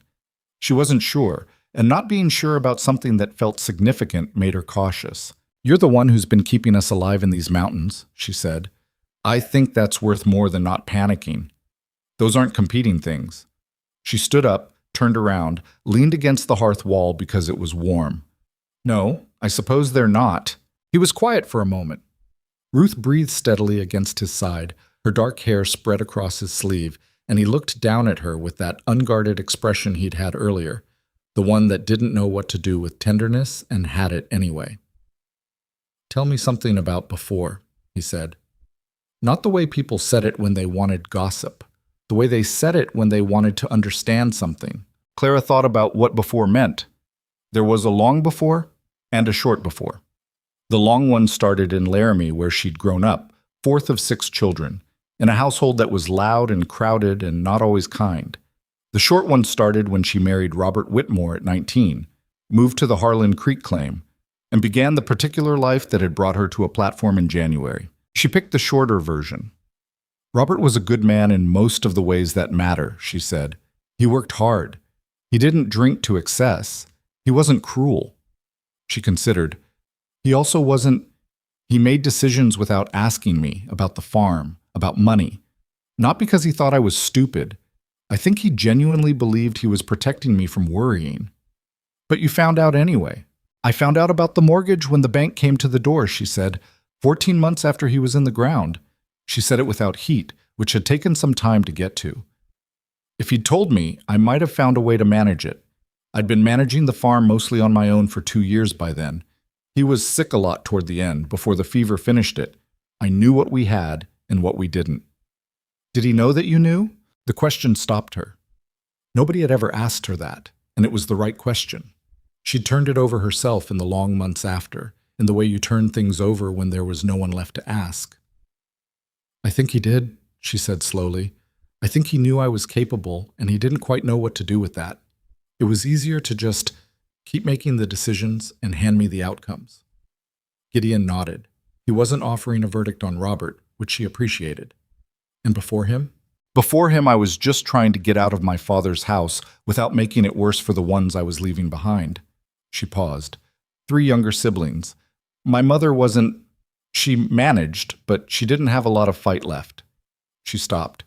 That's probably enough before. Probably, he agreed. Your turn. He looked at her. You know something about me now that most people don't, she said. Fair's fair. He looked at the fire for a long moment, long enough that she thought he might not take the trade. Then, I grew up in Missouri, southern part. My father was a subsistence farmer, which is a polite way of saying we were poor enough that the word poor didn't cover it. He turned the tin cup in his hands. He was a hard man. Not violent, just hard, like the land had gotten into him. There wasn't a lot of room for anything that wasn't useful. Was your sister useful to him? The question landed sharply, and she knew it did. No, he said. She wasn't. She was small, and she got sick a lot as a child, and she was... He stopped. She was soft in ways he didn't understand. She cried. She had feelings about things. He said this without irony, just as a description. He didn't know what to do with her, and so he mostly ignored her. And you? I looked out for her. From the time I was old enough to understand that someone needed to. He set down the cup. When our mother died and the situation became what I described, him unable to manage alone, I was old enough to know what was going to happen and too young to stop it. They took her in 3 days. He said this with the flat quality of a man who'd had a long time to work on the delivery. I went after her as soon as I could, which took 4 years because I had to make enough money first to prove I could provide for her. 4 years is a long time when someone's 12 years old. Clara said nothing. She was 16 when I got her back. She wasn't the same child. He said this simply. She'd survived it, which is not the same as it not having cost her something. He picked up the cup again. She's all right now. She built something good with Paul, but I know what those 4 years cost her. I'll know that until I die. That's why the platform, Clara said. That's why the platform. The fire moved between them. Outside, the blizzard applied itself to the cabin with methodical violence, and the cabin declined to yield, and neither of them said anything for a while. It was Harriet who broke it. She'd been reading her primer with the appearance of complete absorption, but Harriet's absorptions were selective. She heard what she chose to hear, and she'd apparently chosen to hear this. Did you find her in the orphanage? She asked, without looking up from the book. Gideon looked at her. I did. Was she happy to see you? She was. A small pause. She was also angry at me. Harriet looked up now. For taking so long? For taking so long. Harriet appeared to consider whether this was a reasonable response on Margaret's part. She was right to be angry, she said, with the judicial finality of a 9-year-old who had decided. Then she looked back at her primer. Something happened in Gideon's face that Clara watched unfold in real time. A loosening of something around the jaw and eyes, not quite a smile, but in the same direction as one, and somehow more honest than a smile would have been. He looked at Clara, and Clara looked at him, and they were briefly united in the experience of Harriet, which was not an uncommon experience for the people in Clara's life, but was clearly a new one for him. She's something, he said quietly. She's a great deal, Clara agreed, equally quiet. The night deepened and the storm held, and the fire required tending every hour, which Clara and Gideon did in turns without formally agreeing to it, just each rising when the other had last done it, the rhythm arriving without negotiation. Between those turns, the cabin was warm and close and full of the sounds of sleeping children, which was a sound Clara would not have traded for anything the world had previously offered her. Sometime in the deep middle of the night, when the wind had briefly pulled back, as if catching its breath before the next wave, Gideon came back from tending the fire and sat down on the edge of the second bunk near where Clara was resting, but not sleeping, and he said something quietly. My father's land, he said. The Graycliff place. When I built there, I built the root cellar first. Most people build the house first. I built the root cellar. She turned her head. He was looking at the ceiling, or at nothing in particular. Because a root cellar means you intend to stay through winter, he said. It means you're not just passing through or trying it out. It's an intention. He paused. I built enough of it for a family. I don't know that I knew that's what I was doing, but that's what I did. Clara lay still and listened. There are 4 rooms in the house, he said. I built 4 rooms for one person. He let that sit. I'm telling you this so you know what you're going to, so it doesn't take you by surprise. 4 rooms, she said, and a loft. The loft would hold most of the children if you put a couple of the smaller ones in the main room. Eli and Sam would need to be separated or they'll never sleep. Then maybe one of them in the loft and one below. He seemed to be genuinely working through it. We can figure out the arrangement when we see it. She looked at the ceiling. We can figure it out. He'd said it without thinking, in the way you said things that had already become real to you without your full knowledge. Gideon. Yeah, you built something good, she said. Up there in the mountains by yourself for 4 years. You built something real. She paused. I just want you to know I understand that. I'm not walking into something that was mine. It's yours, and you're extending it. He was quiet for a long time. I think maybe it was waiting to be more than mine, he said finally. I think that's what root cellars are for. In the morning, the blizzard had mostly cleared itself out, leaving a world that was blue-white and still and wearing the snow like something newly arrived. The drifts around the cabin had reached the lower edge of the windows on the north side, and the door required both Gideon and Thomas working together to push open. The horses were fine, cold and unhappy, but sound, standing in the lean-to with their heads together in the animal shorthand of mutual warmth. Sam was beside them within minutes of the door opening, and Duke turned his head and pushed his nose against Sam's chest with the recognition of something that had decided already. Clara stood in the cabin doorway and looked at the valley. In the new light, with the snow settled and the sky gone to a hard, bright blue, the mountains were fully visible for the first time since they'd been in them. The full scale of them, ridge behind ridge receding into a distance that had no obvious end. She had seen the mountains all her life from town. She had never been inside them looking out before. It was different. It was considerably different. Eli appeared at her elbow. Are those the ones we're going to live in? Some of them. He studied them. They're bigger than I thought. Most things are bigger when you're in them. He considered this with the seriousness he brought to things that felt philosophical. Then he said, I can see a bird, and pointed to a dark shape riding a thermal far above the nearest peak, and stopped thinking about the philosophical dimensions in favor of watching the bird. Clara smiled at the side of his head and didn't let him see it. Gideon came out behind her with the 2 tin mugs and handed her one. Coffee, which they'd been rationing, and which she took with both hands. He stood beside her and looked at the same mountains, and she had the brief, odd sensation of looking at something with someone who already knew it and was letting you see it through both sets of eyes. Storm moved it around some, he said, studying the snow pattern. Going to be soft in the lower sections. We'll take it slow. How slow? 4 hours. Might be 5. She did the arithmetic. Midday then. Or early afternoon. Today they would arrive at a homestead she'd never seen, built by a man she'd known for 3 days, with 7 children who had, in 3 days, already started to settle into this arrangement in ways she hadn't expected and couldn't fully account for. Thomas came out and stood on her other side and also looked at the mountains. Today? He said. Today, Clara confirmed. He nodded. He didn't say anything else. He went back inside and she heard him beginning to organize the younger ones, his voice steady and matter-of-fact, getting them up and moving, and it struck her that in 3 days something had shifted in him. Small but real, the way a foundation shifts before the house above it has any idea. He was still serious. He was still 11 going on 40, but some weight had gone out of it. What Gideon had said to him on the first night, "That's my job right now, you can just be 11, had done something. Not fixed everything, because nothing fixed things that simply, but loosened something that had been compressed too long. She stood in the doorway with her coffee and looked at the mountains in the new light and let herself carefully think about what today meant. She'd left Harlan Creek with nothing. Not technically nothing. She had provisions and children and a legal arrangement and a man who'd put $200 on a table for reasons that had turned out to be layered and real and still not fully disclosed. But the life she'd had was gone.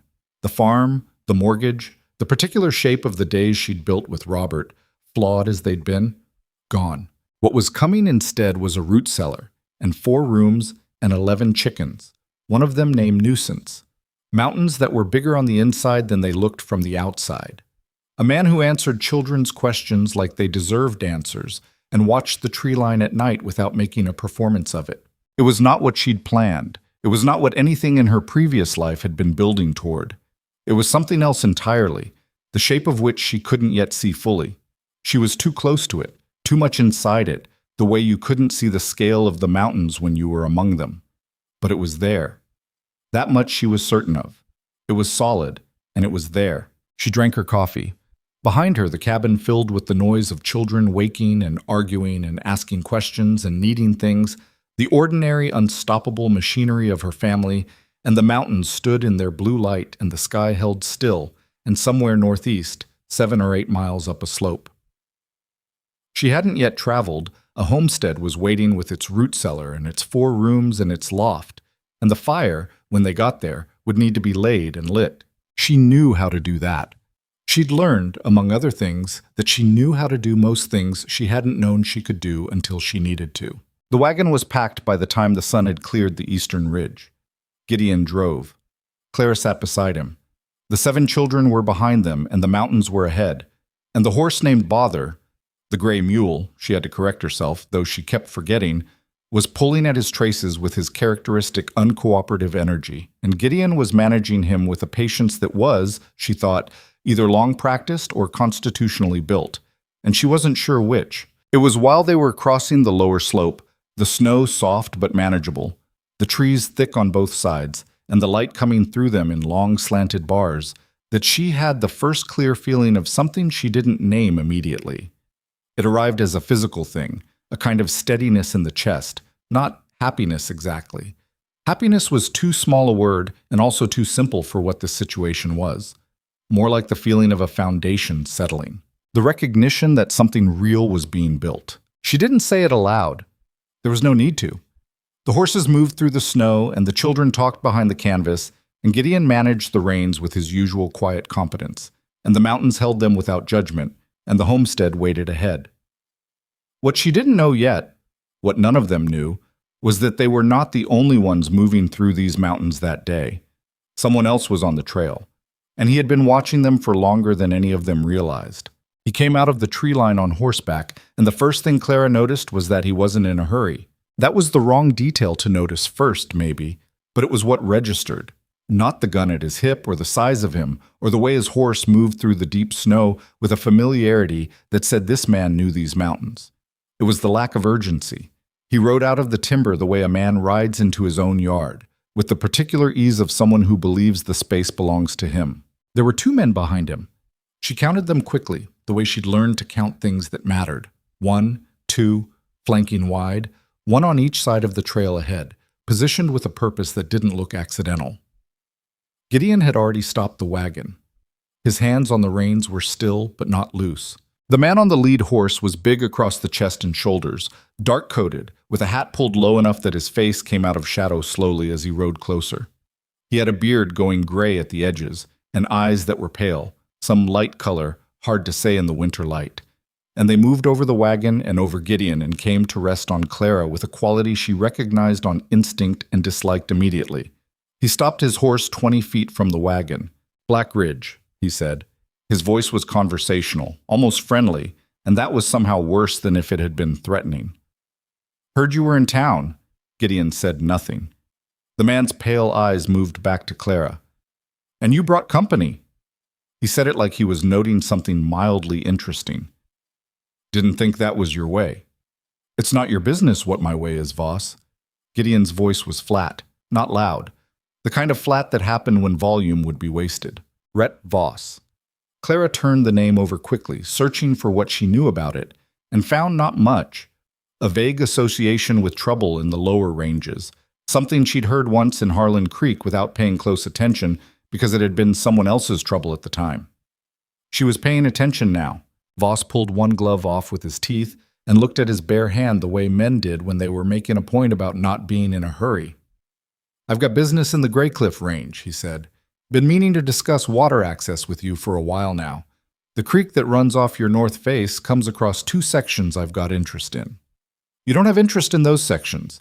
You've got a claim you filed on paper that's been disputed in the territorial office for 8 months. Voss smiled. It was a real smile, which was the disturbing part. Not performed menace, actual amusement. You've been keeping up with your paperwork. I keep up with everything that matters. The smile held. Voss's eyes moved back to Clara, traveled over her in a way that she sat through without reacting, which took effort. Where'd you find her? You're talking to the wrong person, Clara said. Voss looked at her with what appeared to be genuine surprise, and then the smile shifted into something warmer, which she liked less. She talks, he said to Gideon, as if reporting something. I do, Clara said. And I'm telling you that whatever business you have here, if any of it involves me or my children, you're directing it to me. The canvas at the back of the wagon had gone completely still. She'd heard a small sound when Voss first appeared. She thought it was Thomas pulling the younger ones back, and since then, nothing. They were being very quiet in a way that told her they understood the situation without having been told. Voss studied her for a moment with those pale eyes, and she held it without looking away, because looking away was the wrong answer. She'd learned this from a lifetime of dealing with men who confused courtesy for submission. What's your name? He asked her. Still conversational. That's also not your business. He took a slow breath through his nose, looking at the mountains. He seemed to be deciding something, not urgently. I heard the auction in Harlan Creek, he said. Heard Blackridge drop $200 on a widow with a pile of children. He clicked his tongue once. That's a lot of money to spend on someone else's problems. They're not problems, Gideon said. I didn't mean it as an insult. Voss sounded almost sincere about this. I meant it as a man with that kind of money to spare might benefit from a conversation about how money tends to work better when it works together. He looked at Gideon. You've got good land up there, Blackridge. Good water. You're sitting on something worth considerably more than you're using it for. I'm using it fine. For a man alone, sure. Voss glanced at the wagon, at the children behind the canvas. But now you've got more mouths, more cost. Winter's long up there. A man in your situation might find it sensible to come to an arrangement. I have an arrangement, Gideon said. It's called owning the land outright and having the territorial record to prove it. The temperature of the exchange had not shifted in any overt way, and that was the thing that kept Clara's stomach tight. This wasn't escalating the way confrontations were supposed to escalate. It was staying level, and level felt deliberate, like something being managed toward an outcome she couldn't quite see yet. One of Voss's flanking men had moved. Not toward them, sideways. A slight repositioning that put him at a different angle to the wagon. She'd tracked it in her peripheral vision without moving her head. Gideon had tracked it too. Tell your man to stop moving, he said. Voss held up one bare hand in a gesture of peaceful intention. Easy, Harlan. Stay put. The man stopped. Voss looked at Gideon. See? No trouble. There's no version of this conversation that ends in an arrangement, Gideon said. You know that and I know that, so say what you actually came to say. The friendliness in Voss's face didn't disappear. It changed quality, the way light changes when a cloud moves over it. Same basic illumination, different character. The woman, he said. And the children. I can offer them better than a mountain cabin with a man who's burned every bridge between here and Missouri. Clara said, No. Voss looked at her. Whatever you think you're offering, she said. No. We're done here. You don't know what I'm offering. I know exactly what you're offering. I've been standing on platforms being offered things by men like you my entire adult life. She kept her voice level, which was harder than she let it show. The answer is no. Something shifted behind Voss's eyes. Not anger exactly, more like the recalibration that happened when someone had assigned you a category and you'd declined to fit it. He was quiet for a moment. Then he looked at Gideon, and the friendliness was fully gone. You're making this harder than it needs to be, he said. I'm not making it anything, Gideon said. You're in the middle of my trail and I'm asking you to move. And if I don't? The pause that followed lasted maybe 4 seconds, which is a very long time when everyone present is deciding what the next 4 seconds are going to contain. Then Voss nodded once, a small, conclusive gesture, like someone putting a period on a sentence, and something happened fast. The man on the right side moved first, not toward Gideon, but toward the back of the wagon, and Clara understood in the same instant what the flank positioning had been about. Not to threaten Gideon directly, but to get to the children, to create a situation where the threat was behind Gideon rather than in front of him. It was a smart play. She hated that it was a smart play. Gideon was already moving. He went off the bench on the left side and came around the front of the wagon with a speed that was startling in a man his size, putting himself between the flanking rider and the wagon's rear. The rider pulled his horse up short. Gideon had something in his hand. She'd seen him reach into the box under the bench, and it was the rifle that had been there since Harlan Creek that she'd registered without making a point of noticing. "Get off the horse," Gideon said. The man looked at Voss. "Get off the horse and step back from the wagon," Gideon said, and his voice had a quality she hadn't heard from him before. Not rage, not panic, something colder than both and more certain.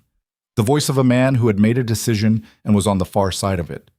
The man got off the horse, but Voss had moved while Clara's attention was on Gideon, and by the time she registered it, he was beside the wagon, beside her, and he had her arm. Not violently.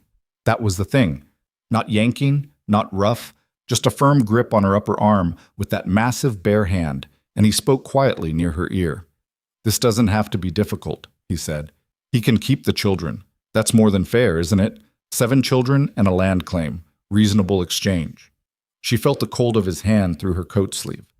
"Let go of me," she said. "Come down from the wagon and we'll discuss." She drove her elbow back into his face. It wasn't a trained strike or a powerful one.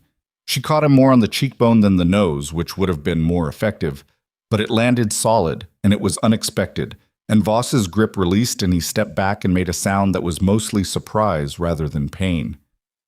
She was off the wagon before he recovered.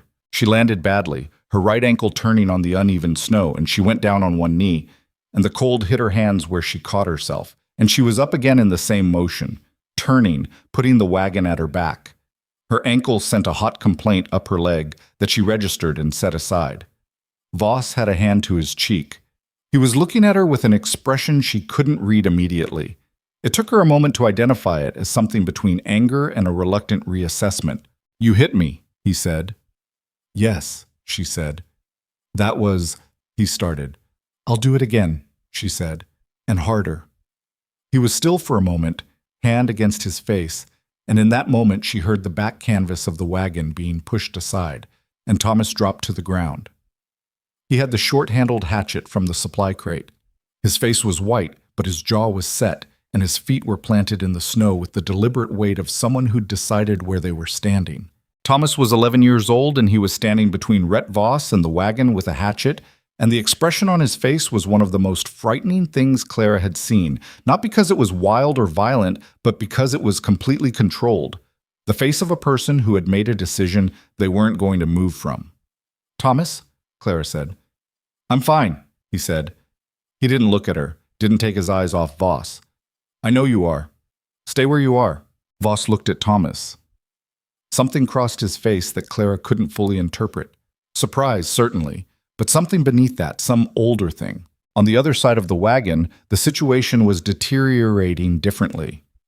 The man who dismounted had made a move when Gideon's attention split, grabbing for the rifle's barrel, and what followed was not clean or organized. It was 2 men in heavy winter clothing fighting for a firearm in knee-deep snow, which was brutal and awkward and nothing like the stories. Gideon was bigger, but the other man had leverage initially, and they went sideways into the snow, and the rifle went somewhere none of them could see it immediately. The second flanking rider, the one on the left who hadn't moved yet, was still on his horse, and Clara could see him calculating, and what he was calculating was whether to help Voss or help the man on the ground with Gideon, and she understood that she had maybe 10 seconds before he decided. She looked around. The rifle was in the snow, 3 feet from where Gideon and the other man were grappling. Voss was still watching Thomas, reassessing. The rider was still calculating. She moved. She went for the rifle in the snow, not thinking about the ankle, which rewarded her by sending that hot complaint up her leg again, louder this time. She hit the snow on both knees and her hands found the rifle stock, and she pulled it out of the drift, and she stood up and she pointed it at the rider still on horseback, because he was the one she couldn't track, the one with the most freedom of movement, and freedom of movement was the thing that was going to make this worse. "Don't," she said. The rider looked at the rifle. He looked at her. She had fired a rifle 12 times in her life. She knew how to do it. She was not going to inform him of the 12 times in case the number wasn't reassuring. "I am not a woman who needs to be told how to use this," she said, "and I am not someone's property, and I am not leaving with anyone, and I am done being patient about any of it. So sit on that horse and don't move." The rider sat on the horse and didn't move. Voss said something behind her. She couldn't make out the words, her focus too narrowed. And then Gideon resolved the situation on the ground the hard way. A sound of impact, then another, and then the man who'd been grappling with him stopped moving with the specific stillness of someone who'd been hit hard enough to stop wanting to continue. Gideon came up out of the snow breathing hard, one side of his face already showing the beginning of a bruise along the jaw. And he looked at Clara with the rifle and at Thomas with the hatchet and at Voss standing between them, and he stood up straight. He was bleeding from somewhere above his left eye. The blood moved down his temple and along his jaw and dripped into the snow. "It's done," he said to Voss. Just that, flat and certain. Voss looked at Clara, at the rifle, at Thomas, at the man on the ground, at the rider sitting still on the horse. He did this methodically, without rushing, taking an accurate accounting of where things stood. "You've got a family that fights," he said. There was something in his voice she couldn't quite categorize. Not admiration, not sarcasm, something in between. "Yes," Gideon said. "So now you know." Voss looked at Clara one more time. She held the rifle and held his gaze and didn't move. "Your cheek's going to bruise," she told him. A muscle moved in his jaw. He put his glove back on, slowly, taking his time about it. Then he turned his horse, and he rode back into the timber the way he'd come, and the rider she had the rifle on followed him, and the man on the ground came back to himself enough to get up and collect his horse and go after them without speaking. Then they were gone into the trees, and the snow was settling in the places their horses had disturbed, and the mountains were quiet again, in the way they were always quiet. Not peaceful, exactly, just indifferent. Going on. Clara lowered the rifle. Her hands were shaking. She noticed this with a kind of distant objectivity, the way you noticed a fact about weather. She let them shake. The shaking was information about what her body had been doing while her mind was occupied with other things, and the information was fair enough. She'd pointed a rifle at a man in the middle of a mountain confrontation while standing on a turned ankle in knee-deep snow, and the body had opinions about that. Thomas was beside her. He'd lowered the hatchet, and he was standing close, not touching her, but close. "You're okay?" he said. He was trying to sound like he was asking rather than checking, and not quite managing it. "I'm okay." She looked at him. The white had gone out of his face, but his jaw was still set. "Thomas, you can put that down." He looked at the hatchet in his hand as if he'd partially forgotten it. He set it in the snow. Then he said, in a voice that was doing significant work to stay even, "I heard him grab you." "I know. I wasn't going to—" He stopped, tried again. "I couldn't just—" "I know," Clara said. "I know, Thomas." She put a hand on his shoulder. "You did right. You stayed between him and the wagon." His jaw worked. He nodded once, like the nod was a period on something he needed to close. Gideon came around from the other side of the wagon. He was walking carefully in the way of a man who had things to assess before he moved any faster. The blood on his temple had slowed. He looked at Thomas first, which Clara noted, checking on Thomas before anything else. "You held the line," Gideon said to him. Thomas's eyes went bright for a second, the wetness of someone who's been holding something very tight and had it suddenly acknowledged. He blinked it back with the aggression of an 11-year-old who was absolutely not going to cry in the middle of this situation. "Had to," he said. "Yeah." Gideon looked at him a moment longer. "Go check on the little ones." Thomas went. The canvas flap opened, and 6 sets of voices immediately broke into urgent, overlapping questions. And Thomas's voice came back lower and steadier than it had any right to be, talking them down. Gideon turned to Clara. His eyes went to her hands first, then her face, then down to her right leg, which she'd been careful about putting weight on, and which apparently she hadn't been as subtle about as she thought. Ankle, he said. Turned it when I came off the wagon. It's not bad. Let me see. I'm telling you it's not Clara. He said her name once, not sharp, just direct. The first time he'd used it without the misses, she registered distantly. She sat on the wagon step, and he crouched in the snow and unlaced her boot with hands that were efficient and careful, and briefly warmed through her stocking, and he moved her ankle in ways that made her breath catch, once and then not again. Not broken, he said. Sprained, maybe. We'll wrap it when we get to the house. He looked up at her from his crouch in the snow, his face level with her knee, blood still moving slowly down his temple. You hit him. I did. With your elbow. It was the fastest thing. He held her gaze. Did it feel good? She looked at him for a moment. Honestly? Yes. Something moved in his face. This time it made it all the way. A real thing. A full expression. The first time she'd seen his face do that, actually do it, without stopping part way. He laughed. Quiet, brief, with the particular hoarseness of someone whose chest is tight and finds the laugh arriving anyway, and it changed his face completely, opened it up in a way she hadn't seen yet, and immediately wanted to see again. Good, he said. She looked at his temple. The bleeding had stopped, but the bruise was going to be significant. Your face, she said. I know. Does it hurt? It'll hurt more tomorrow. He didn't seem particularly bothered by this. I've had worse. I believe you. She looked up at the tree line where Voss had disappeared. The trees were still. He'll come back. Maybe. He followed her look. Not today. Today he needed to understand what he was dealing with. And what is he dealing with? He looked at her steadily. A family that doesn't separate easy. She held that. The word family, the way he'd said it, not performing it, not careful about it, just the word, the same way he said water access or territorial record, like it was a plain fact. She supposed it was. We need to keep moving, she said. We do. He stood, brushing snow from his knees. 2 more hours, less, if we push. She laced her boot back herself, tighter than before to support the ankle, and he didn't try to do it for her. He went to check the horses, which had been standing in their traces through all of it, with the put-upon patience of animals that had long ago made peace with the fact that humans were unpredictable. Inside the wagon, Thomas had gotten the situation mostly contained. May was crying, which she did when frightened, without shame or attempt to stop it. Ruth had attached herself to Thomas with both arms and showed no sign of releasing. Eli and Sam were in a state of high excitation, both trying to tell Thomas what they'd seen through the canvas gap, from 2 slightly different positions, their accounts overlapping and occasionally contradicting each other. Joseph was sitting in the middle of it all, chewing on a rag with imperial unconcern. Harriet was sitting against the side of the wagon, with her arms wrapped around her knees, and her face very still.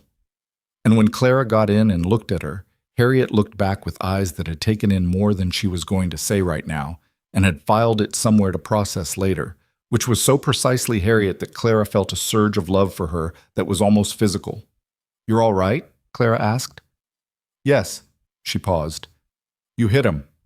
"Yes." "Hard?" "Hard enough." Harriet nodded, just once, with a quality of satisfaction that reminded Clara sharply of the way Harriet had delivered her verdict on Margaret being right to be angry. Then she unfolded her arms and reached over and took May's hand and held it without saying anything about the crying, which was exactly the right call.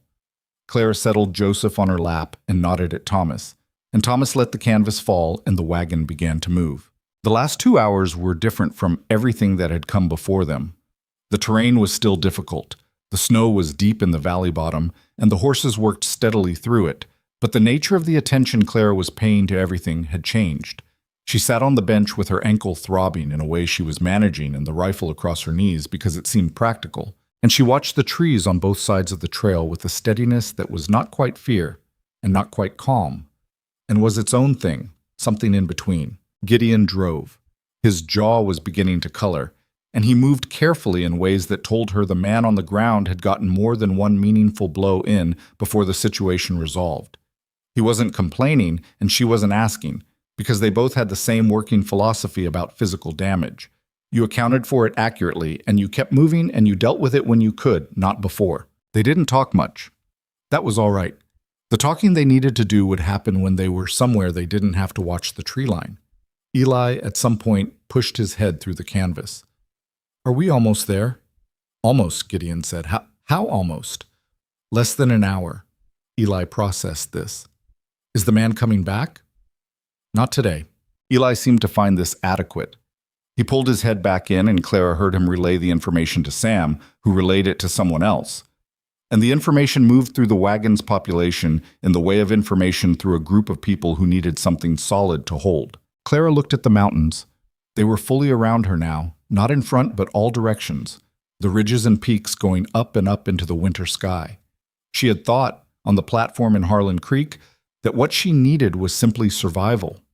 A legal arrangement, a roof, a situation where no government official could walk up and divide her children between strangers. She'd thought in terms of minimum requirements. What was the least that would be enough? She hadn't thought to want more than that. Wanting more than the minimum had seemed like a luxury she had no standing to afford. She was beginning to think she'd miscalculated. What she felt in her chest right now, driving through the snow toward a homestead she'd never seen, ankle wrapped in pain, hands still carrying the slight residual shake from what had happened on the trail, was something that minimum requirements had never produced in her. It wasn't comfortable. It wasn't simple.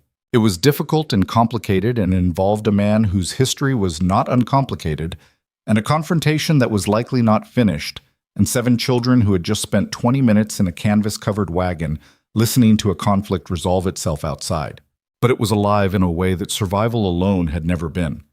She thought about Harriet holding May's hand without saying anything, Thomas standing in the snow with a hatchet, Eli with his good eyes seeing the mountain lion's tracks before anyone else, Sam's hands on Duke's coat that morning, tentative and then certain. The way Ruth had settled against Gideon's arm, like she'd identified exactly what she needed and went to get it. She thought about Gideon laughing in the snow with blood on his temple. The trail opened, the trees fell back on both sides, and Clara looked up and saw, at the top of a long slope, against the northeast face of the mountain, a structure. Structures, plural, once she'd looked long enough. A main house, solid and low, built into the slope rather than just placed on it. A barn to the left. A smaller outbuilding. A fence line half buried in snow. And smoke. Actual smoke rising from a stone chimney in a thin straight column in the cold air, which was impossible because Gideon had been gone 3 weeks. And then she realized it wasn't impossible because a banked fire could hold for... "I banked it before I left," Gideon said. He was watching her look at it. "Hardwood in the main hearth. It'll want attention, but it should still have coals." She looked at him. "I was planning to come back," he said simply. She looked back at the homestead. The smoke rose straight and thin in the cold, still air, a signal, a marker. Something that said here, with the quiet insistence of things that have been waiting patiently and are still there when you arrive. The horses picked up their pace without being asked, knowing the smell of home, and the wagon moved up the long slope, and the mountains held their ground on all sides, and the smoke kept rising. The wagon reached the top of the slope just as the afternoon light began its early winter retreat, turning the snow on the homestead roof from white to the pale gold of something that had been waiting a long time and was glad the waiting was done. Clara didn't say anything when she first saw it up close. She just looked. The house was built the way Gideon built everything, with the logic of someone who understood the land he was building on rather than imposing a shape onto it. The main structure sat low against the mountain face, the back wall essentially the rock itself, which meant 3 sides to defend against wind instead of 4. The logs were thick, and the chinking was recent. Within the last year or 2, she could tell from the color. The windows were small but actual glass, not oilskin, and there were 2 of them on the south face, catching what was left of the afternoon light. A covered porch ran the full front width, deep enough to stack wood out of weather, and the stack there was considerable, chest high and 10 feet long, split and seasoned. The barn was larger than she'd expected. The fence line she'd seen from below enclosed a yard area and connected to a chicken coop that was, as Gideon had described, properly insulated. She could tell from the banked snow around its base and the hay stuffed along the lower exterior. A faint sound came from inside it. several faint sounds actually overlapping. May had the canvas open before the wagon fully stopped. "Are those—" she started. "Chickens," Gideon confirmed. May was off the wagon in a movement that defied the snow depth and ran for the coop with a focus that suggested this had been her primary objective for 3 days and everything else had been secondary. "May," Clara called. "I'm just looking," May called back, already at the coop door. Clara let it go. She climbed down carefully, favoring the right ankle, and stood in front of the house. Behind her, the other children were emerging from the wagon in various states of stiffness and wonder. Eli and Sam immediately began assessing the snow depth in the yard, for purposes Clara chose not to examine too closely. Ruth stood beside Clara and put her hand in Clara's hand and looked at the house with the serious attention she gave things she was deciding about. Thomas stood on Clara's other side. He was looking at the barn. "Big enough for the horses and the mules?" he said, more to himself than anyone. "And then some," Gideon said, coming up beside him. "There's a stall in the back I've been using for storage. If you want to help me clear it out tomorrow, that's a project." Thomas looked at him. The thing that had started 3 days ago in the snow by a lean-to, that careful, calibrated loosening, had moved further along in the hours since the confrontation on the trail. Something in the way Thomas held himself had shifted, not softer exactly, but less braced. "Yeah," he said. "All right." Gideon nodded once and started for the door. The fire in the main hearth was, as he'd said it would be, still alive. Not vigorous, it had burned down over 3 weeks to a cluster of deep coals that glowed red-orange in the draft when Gideon opened the door, like something that had been breathing slowly in the dark and was waiting to be fed.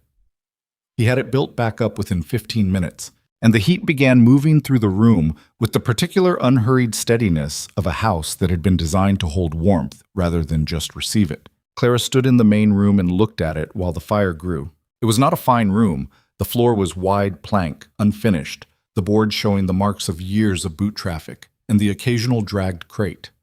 The walls were bare log with a single shelf built along one side that held a row of practical items: tin dishes, a lamp, tools for the hearth. A table, large enough for more people than one, which she noted. 4 chairs, also more than one man needed. A rope-strung bed in the near corner, which she'd noted and then looked away from for the moment.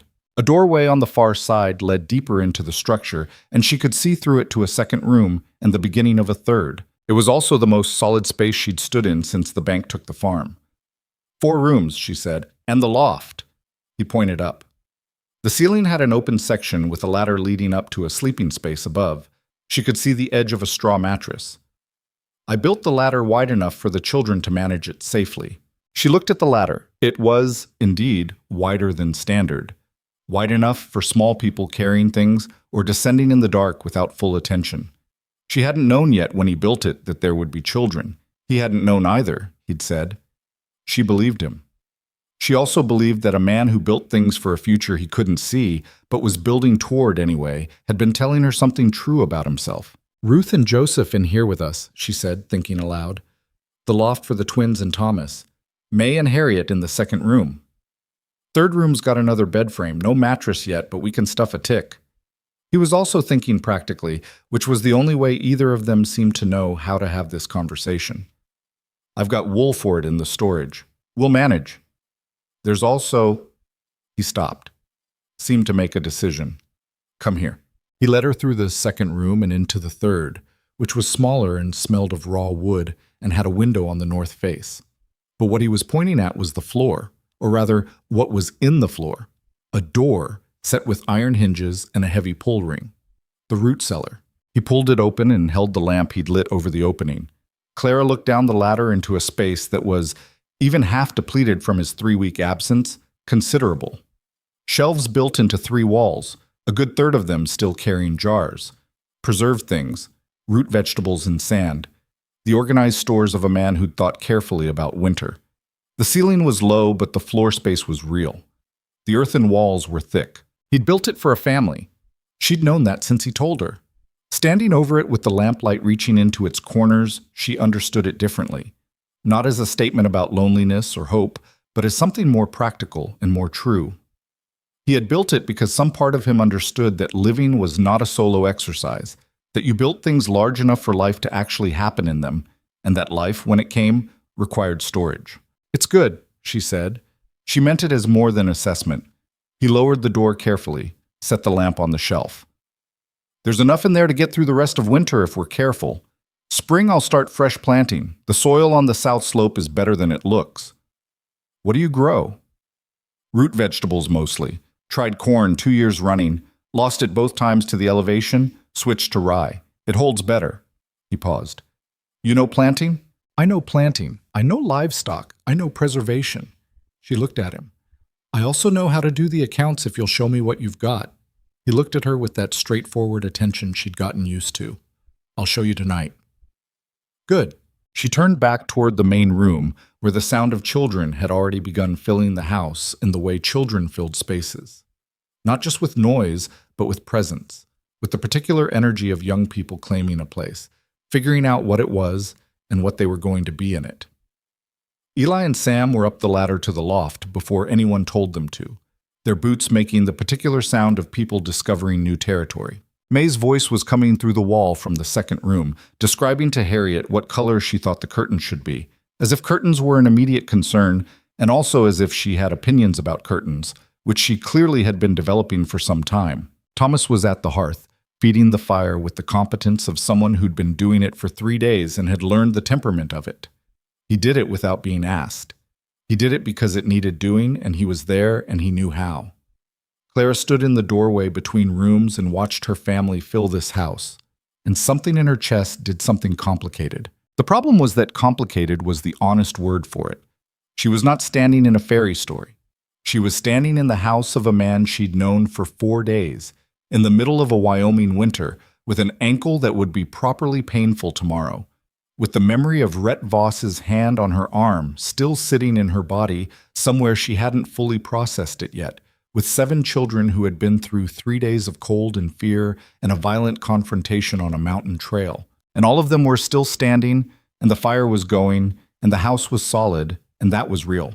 The rest of it was also real. The uncertainty was real.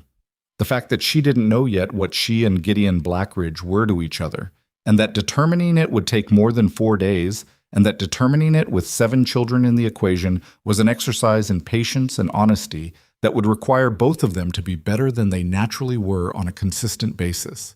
That was real, too. But here was the thing she'd learned in the last 14 months, in the hardest way and the most thorough. Survival was not the destination. She had survived.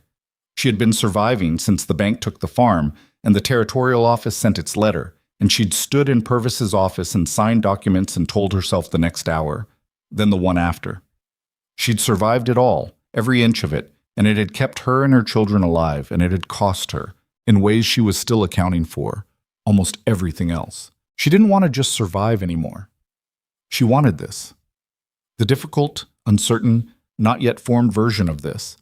The house with its root cellar and its 4 rooms, and the fire someone had banked 3 weeks ago because they were planning to come back, and the man who'd built wide rungs on a ladder for children he didn't know were coming, and the children who'd stood in the snow with hatchets and good eyes, and who held each other's hands when things got frightening. She wanted to build something that lasted longer than the next hour. That decision, made quietly in a doorway while Eli and Sam argued about bunk positions in the loft, felt like the most honest thing she'd permitted herself in a long time. Gideon came in from settling the horses and found her still in the doorway. He read something in her face. She didn't know what, didn't know yet how much he could read of her, and he didn't ask about it. He went to the fire instead, checked it, said something to Thomas that she couldn't hear, and Thomas nodded and went toward the loft ladder. She made dinner in Gideon's kitchen for the first time that night. It was not a smooth process. His kitchen was organized around the habits of one person, and she was organized around the habits of 9, and these were not the same organization. She spent 10 minutes finding things, where he kept the salt, what he used for fat, which of the 3 mismatched pans worked best on the particular heat of his stove, which had its own character and required negotiation. She burned the bottom of the first attempt at gravy and started over, which she did without ceremony. She was not a perfect cook and had never claimed to be. She was a cook who fed people adequately and sometimes better than that, which was enough. May set the table without being asked, which meant she'd found where the plates were. Clara didn't ask how. Harriet sliced the bread she'd found in Gideon's stores with the focused efficiency she brought to tasks she'd decided to complete. Thomas carried Joseph from the main room and put him in the makeshift seat Clara assembled from a crate and a rope, which was not dignified but was functional and kept him contained, which was all that mattered. Gideon sat at the table. He sat at the end he always sat at, she understood. The chair was marginally more worn than the others, faced the door, had the particular settedness of a habitual position. He had washed the blood from his face, and there was a bruise forming along his jaw and below his eye that was going to be a serious thing by morning. He held his coffee and looked at the table full of people in a way that took him a moment to settle into. She caught it. The moment of, not discomfort, more like someone adjusting to a change in light. She set a plate in front of him. He looked up at her. "It's not the best thing I've ever made," she said. "The stove and I need more time together." "It's hot," he said. He picked up his fork. "That's enough." It wasn't just enough.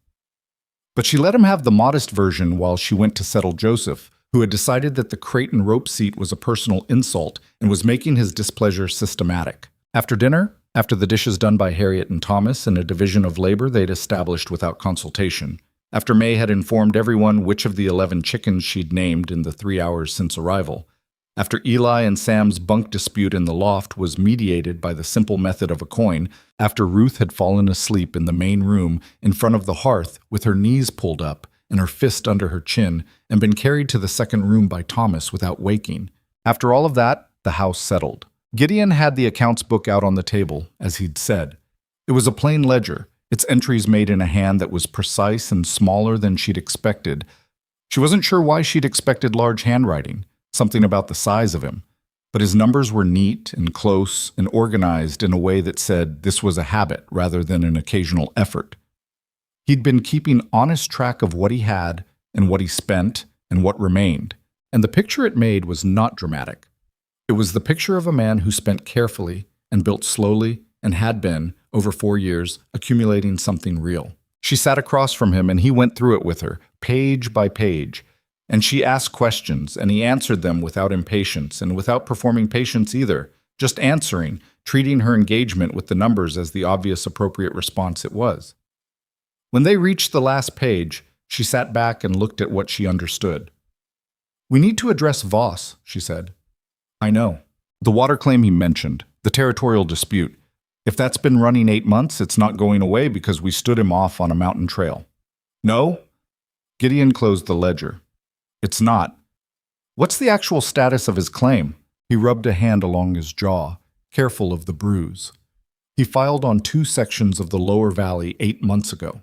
I filed a counterclaim 6 months ago based on prior use, and the creek's origin point being wholly within my titled land. The territorial office acknowledged both. It's been sitting since then because nobody's pushed it." "Then we push it." Clara looked at him steadily. "You have documentation?"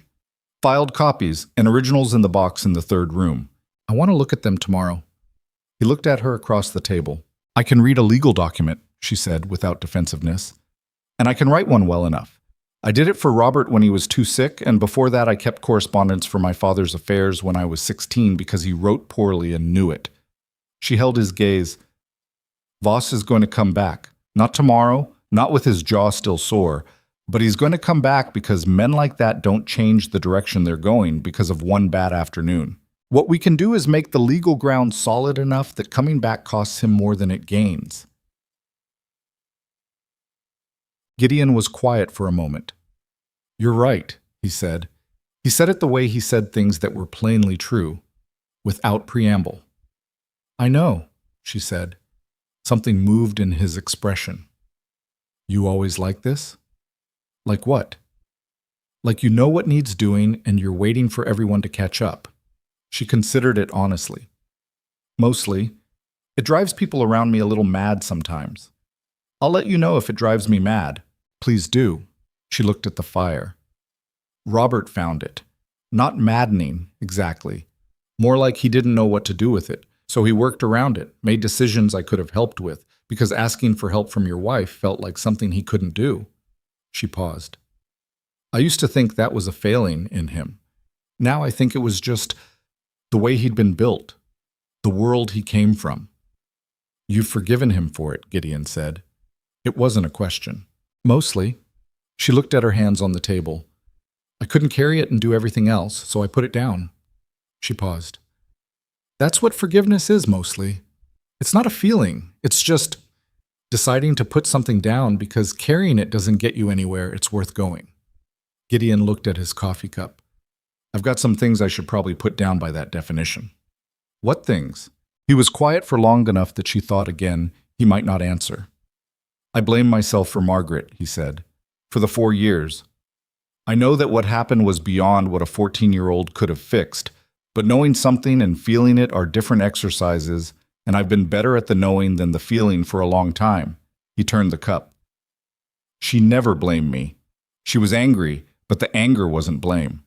I know the difference now. Took me a while. Do you still carry it?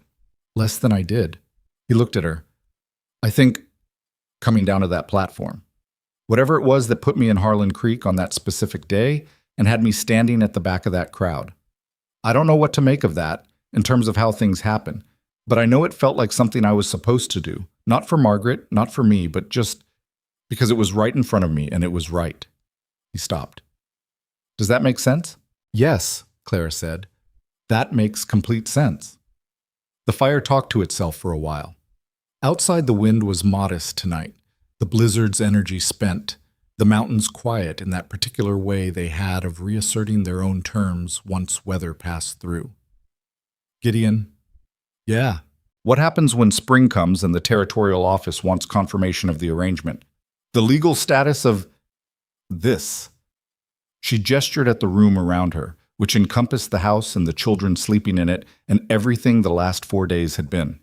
He looked at her directly. That depends on what you want. What I want, she said. She let it sit for a moment. Nobody's asked me that for a while. I'm asking. She looked at the fire. What she wanted. It was a question that required honesty rather than performance. And honesty about wanting things was something she'd trained out of herself over a long period of practical necessity, because wanting things cost energy she hadn't had to spare. I want to stay, she said. I want to build something here. I want my children to have this place as the thing they come from. Not Harlan Creek and the farm and the bank taking everything, but this, these mountains, this house. She paused. I want to be a partner in what this is, not a dependent in it. I want to have the accounts and the legal documents and the correspondence with the territorial office because those things are part of the life, not because I'm filling in while someone else does the real work. He was listening. And I want to know that what you put on that table in Harlan Creek was real, she said. Not charity and not rescue. Real. It was real, he said. No hesitation. It's been real since I heard Purvis call your name and looked up and saw you standing there, not flinching. He held her gaze. I don't need you to be something other than what you are. I need the person who makes decisions under pressure and learns a man's stove in one evening and points rifles at people on horses. I need that exactly. She looked at him for a moment. You might regret saying that. I've been told I'm a great deal. So's this territory, he said. I've been living in it for 4 years and I'm still here. She smiled. It came out before she could decide about it, which was, she thought, probably the most genuine kind. All right, she said. Then I'll write to the territorial office in the morning. We'll write, he said. They sat with that for a moment, the we of it, sitting on the table between them like something that had just been built and was still finding its level. Then Clara said, Your stove burns hot on the left side and cool on the right. I need you to look at the flue tomorrow. I'll look at it. And the chicken coop door sticks. May noticed it when she went in, and a coop with a sticking door is a coop that gets left open by accident. I'll fix the door, and Sam is going to want to be involved with the horses from the beginning. He has good hands for it. I'd rather you give him real work with them than ask him to watch, because watching makes him reckless, and working makes him careful. I saw that, he paused. And Harriet. She corrected me the first night, and she was right. She'll do that. Good. He said it with complete sincerity. I'd rather someone tell me when I'm wrong. Then you two will get along fine. She stood and picked up the lamp and looked at the room. The table with its 2 chairs, the fire in the hearth, the doorway to the rooms where her children were sleeping in their various postures of complete animal trust. The trust that said wherever they were was safe because she was there. And now, something else. Something additional. "Good night, Gideon," she said. "Good night, Clara." She went through the doorway. She lay in the dark in the second room with Ruth warm beside her and Joseph breathing his heavy infant breath on her other side, and she looked at the ceiling and listened to the house settle around her. Old wood expanding with heat, the faint murmur of a child shifting in the loft, the horses in the barn, audible if she paid attention, that slow oceanic sound of large animals standing at rest. This is what she thought about, in the dark, that the world had tried to sort her family into parts. The bank had tried. The territorial office had tried. 43 men on a Thursday in January had tried, each of them calculating what a woman and 7 children added up to and deciding the sum was too high. Rhett Voss had tried, with his pale eyes and his hand on her arm, and his belief that people were quantities to be acquired and redistributed. None of it had worked, not because they'd been protected from it, not because nothing bad had happened or anything had been easy, but because the family had refused to be parts. Thomas with his hatchet, Harriet with her hand, Eli's eyes on the track, May charging a chicken coop like it was a destination she'd been waiting her whole short life to arrive at. Ruth deciding, with the absolute democracy of a 4-year-old, that Gideon Blackridge was her person, and that was settled. Clara thought about something she'd never been able to explain to anyone in the long months after Robert died and everything was falling apart. People said, "How are you managing?" They meant it kindly, and she never had a good answer because the true answer was, "I don't know how to not manage. I don't know how to stop and let it collapse." Something in me just keeps going, keeps solving the next problem. I don't know if that's strength or just the inability to stop. She'd decided in this dark of many nights that the distinction didn't matter. What mattered was the result, the going forward. But she also thought now, and this was new, this was something the last 4 days had made room for, that going forward alone was different from going forward with someone beside you. Not easier necessarily, possibly harder, because 2 people brought 2 sets of problems and 2 sets of histories and 2 sets of stubborn certainties. But different, richer, more like a life and less like a march. She wasn't alone anymore. She hadn't been, she supposed, since Harriet was born, and she'd understood that aloneness was no longer a category available to her. But she'd been without a partner, without someone who met her where she actually was rather than where they needed her to be. She was done being where people needed her to be. In the morning, the sun came over the eastern ridge and hit the south windows of the homestead in a way that filled the main room with a light that was sharp and clear, the particular winter light of high altitude that has no warmth in it, but enormous clarity that shows you everything exactly as it is. Eli and Sam were down the loft ladder before anyone else was up and had the door open and were in the yard in the snow before Clara got through the doorway. She let them go. The yard was fenced and the mountains were right there, and they were 6 years old and they had been in a wagon for 3 days. Gideon was at the hearth when she came through, already managing the fire for the morning. He looked up, assessed her ankle in one glance.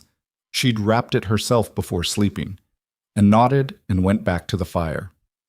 "How's the face?" she said. "Worse than yesterday," he said. "Better than it'll look tomorrow." "The flu," she said. After breakfast. She started the coffee.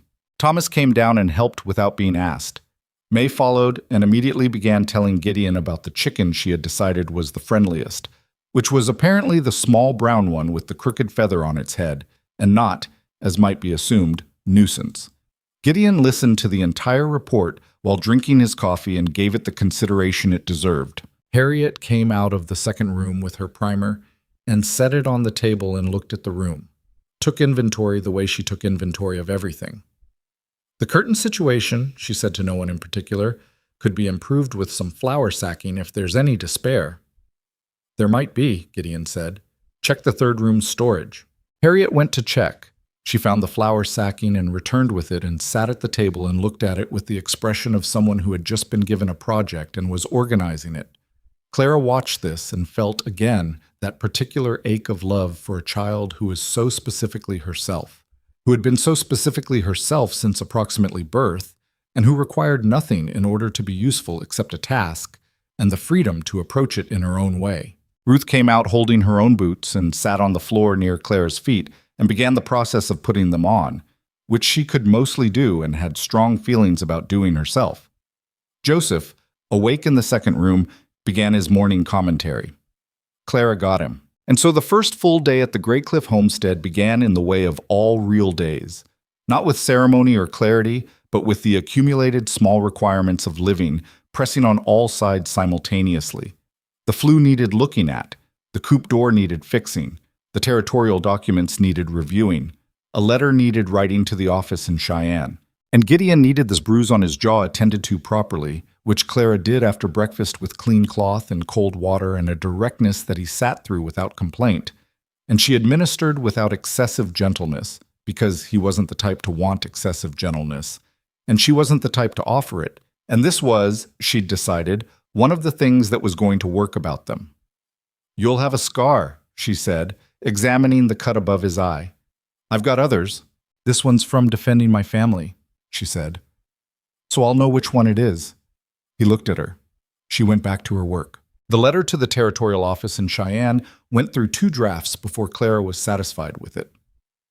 The first draft was Gideon's, competent and brief.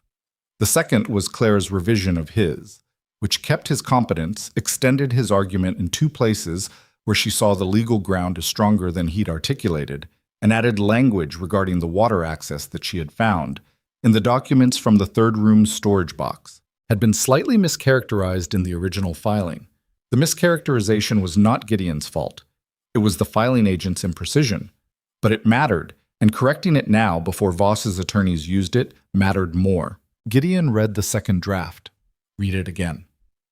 "You said you could write one well enough," he said. "I was being modest." "You don't strike me as someone who's modest." "I'm accurate," she said. "Modest and accurate are different things." He looked at the letter again. This is better than what the filing agent gave me." "The filing agent charged you $4 and gave you imprecision." "He did." "We'll do it ourselves from now on." He set the letter down. He was looking at her with an expression she recognized now, the direct, assessing look that meant he was seeing her clearly and choosing to say something true. "Clara, what you said last night about wanting to be a partner in this, I want you to know I understood it. I know you did. And I want you to know that I've been doing things alone for a long time, and there are going to be times when I handle things without thinking to ask, not from dismissal, from habit. I know that too. I'm telling you because you should know it's a habit I intend to change." She looked at him. He said it the way he said all serious things, without flourish, without asking for a response. Just the plain statement of an intention. "I've got habits too," she said. "I make decisions fast and I don't always explain my reasoning until someone asks.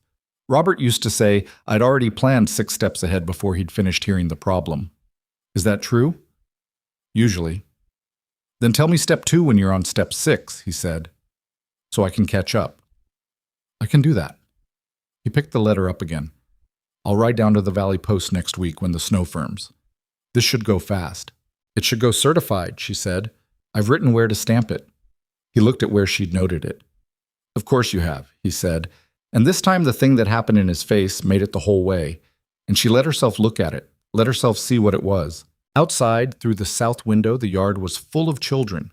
Eli and Sam had built something in the snow that defied architectural classification, but which they were defending from an imaginary assault with enormous commitment.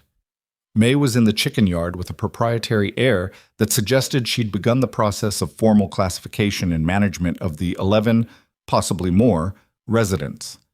Thomas was at the barn door talking to Sam, who had Duke's lead rope in his hand and Duke's enormous head practically on his shoulder. Harriet had come out at some point and was standing in the yard with her sacking project, having recruited the afternoon light and begun cutting, standing in the snow in her coat like this was a perfectly reasonable way to approach curtains. Ruth was standing in the middle of all of it, turning slowly in a circle, looking at the mountains, just looking at them, all the way around, each direction, the mountains ringing the valley, the sky above them hard and blue, the snow going on and on. She turned slowly with her face tipped up and her arms out slightly at her sides, as if she was orienting, as if she was placing herself in the center of something and deciding it was where she belonged. Clara watched her through the window. She thought about what it meant to belong somewhere. She'd spent most of her adult life focused on the mechanics of it: land claims and legal documents and adequate provision and the next season's seed. The question of whether you belonged somewhere felt like a luxury question, the kind that waited for practical questions to be answered first. But watching Ruth turn in her slow circle in the mountain snow, Clara understood something she hadn't before. Belonging wasn't the reward for surviving. It wasn't something you arrived at after you'd solved everything else. It was something you built, deliberately, from the materials you had in front of you. Imperfect materials, problematic materials. A man with a complicated past and a house full of needs, and a legal battle not yet finished, and a child who ate straw, and another who was already reforming the chicken management system. You built it from those things, not from the ideal versions of those things, from the actual ones. And it didn't feel like arriving, it felt like starting. Genuinely starting for the first time in a long time with enough ground under her feet to build from.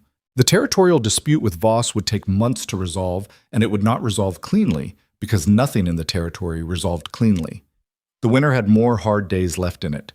The ankle would hurt for 2 weeks. Gideon would have the scar above his eye for the rest of his life, and she'd see it every day and know exactly how it got there. Thomas would grow up and carry what these years had made him, both the weight and the strength of it. Harriet would be exactly herself forever, which was both the easiest and the most demanding thing about her. May's chicken management system would, Clara had no doubt, become genuinely sophisticated within 6 months. Eli and Sam would be 6-year-olds for another full year, which was simply its own ongoing adventure. Ruth would decide more things with her 4-year-old certainty and be right about them at a frequency that was statistically improbable. Joseph would eventually stop trying to catapult food with his mouth, though Clara was less certain about the timeline on that one.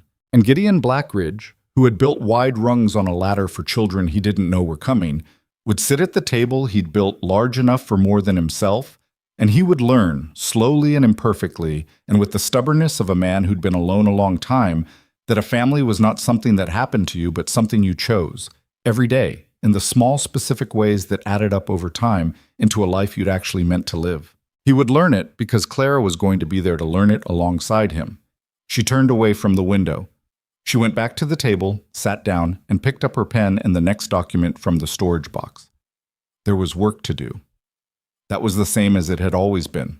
But the work, now, was hers. Truly hers. In a house where the fire had been banked for her return before she'd ever existed in the life of the man who lit it. In mountains that were bigger on the inside than they looked from the outside. In a family that did not separate easy. Outside, Ruth had finished her circle.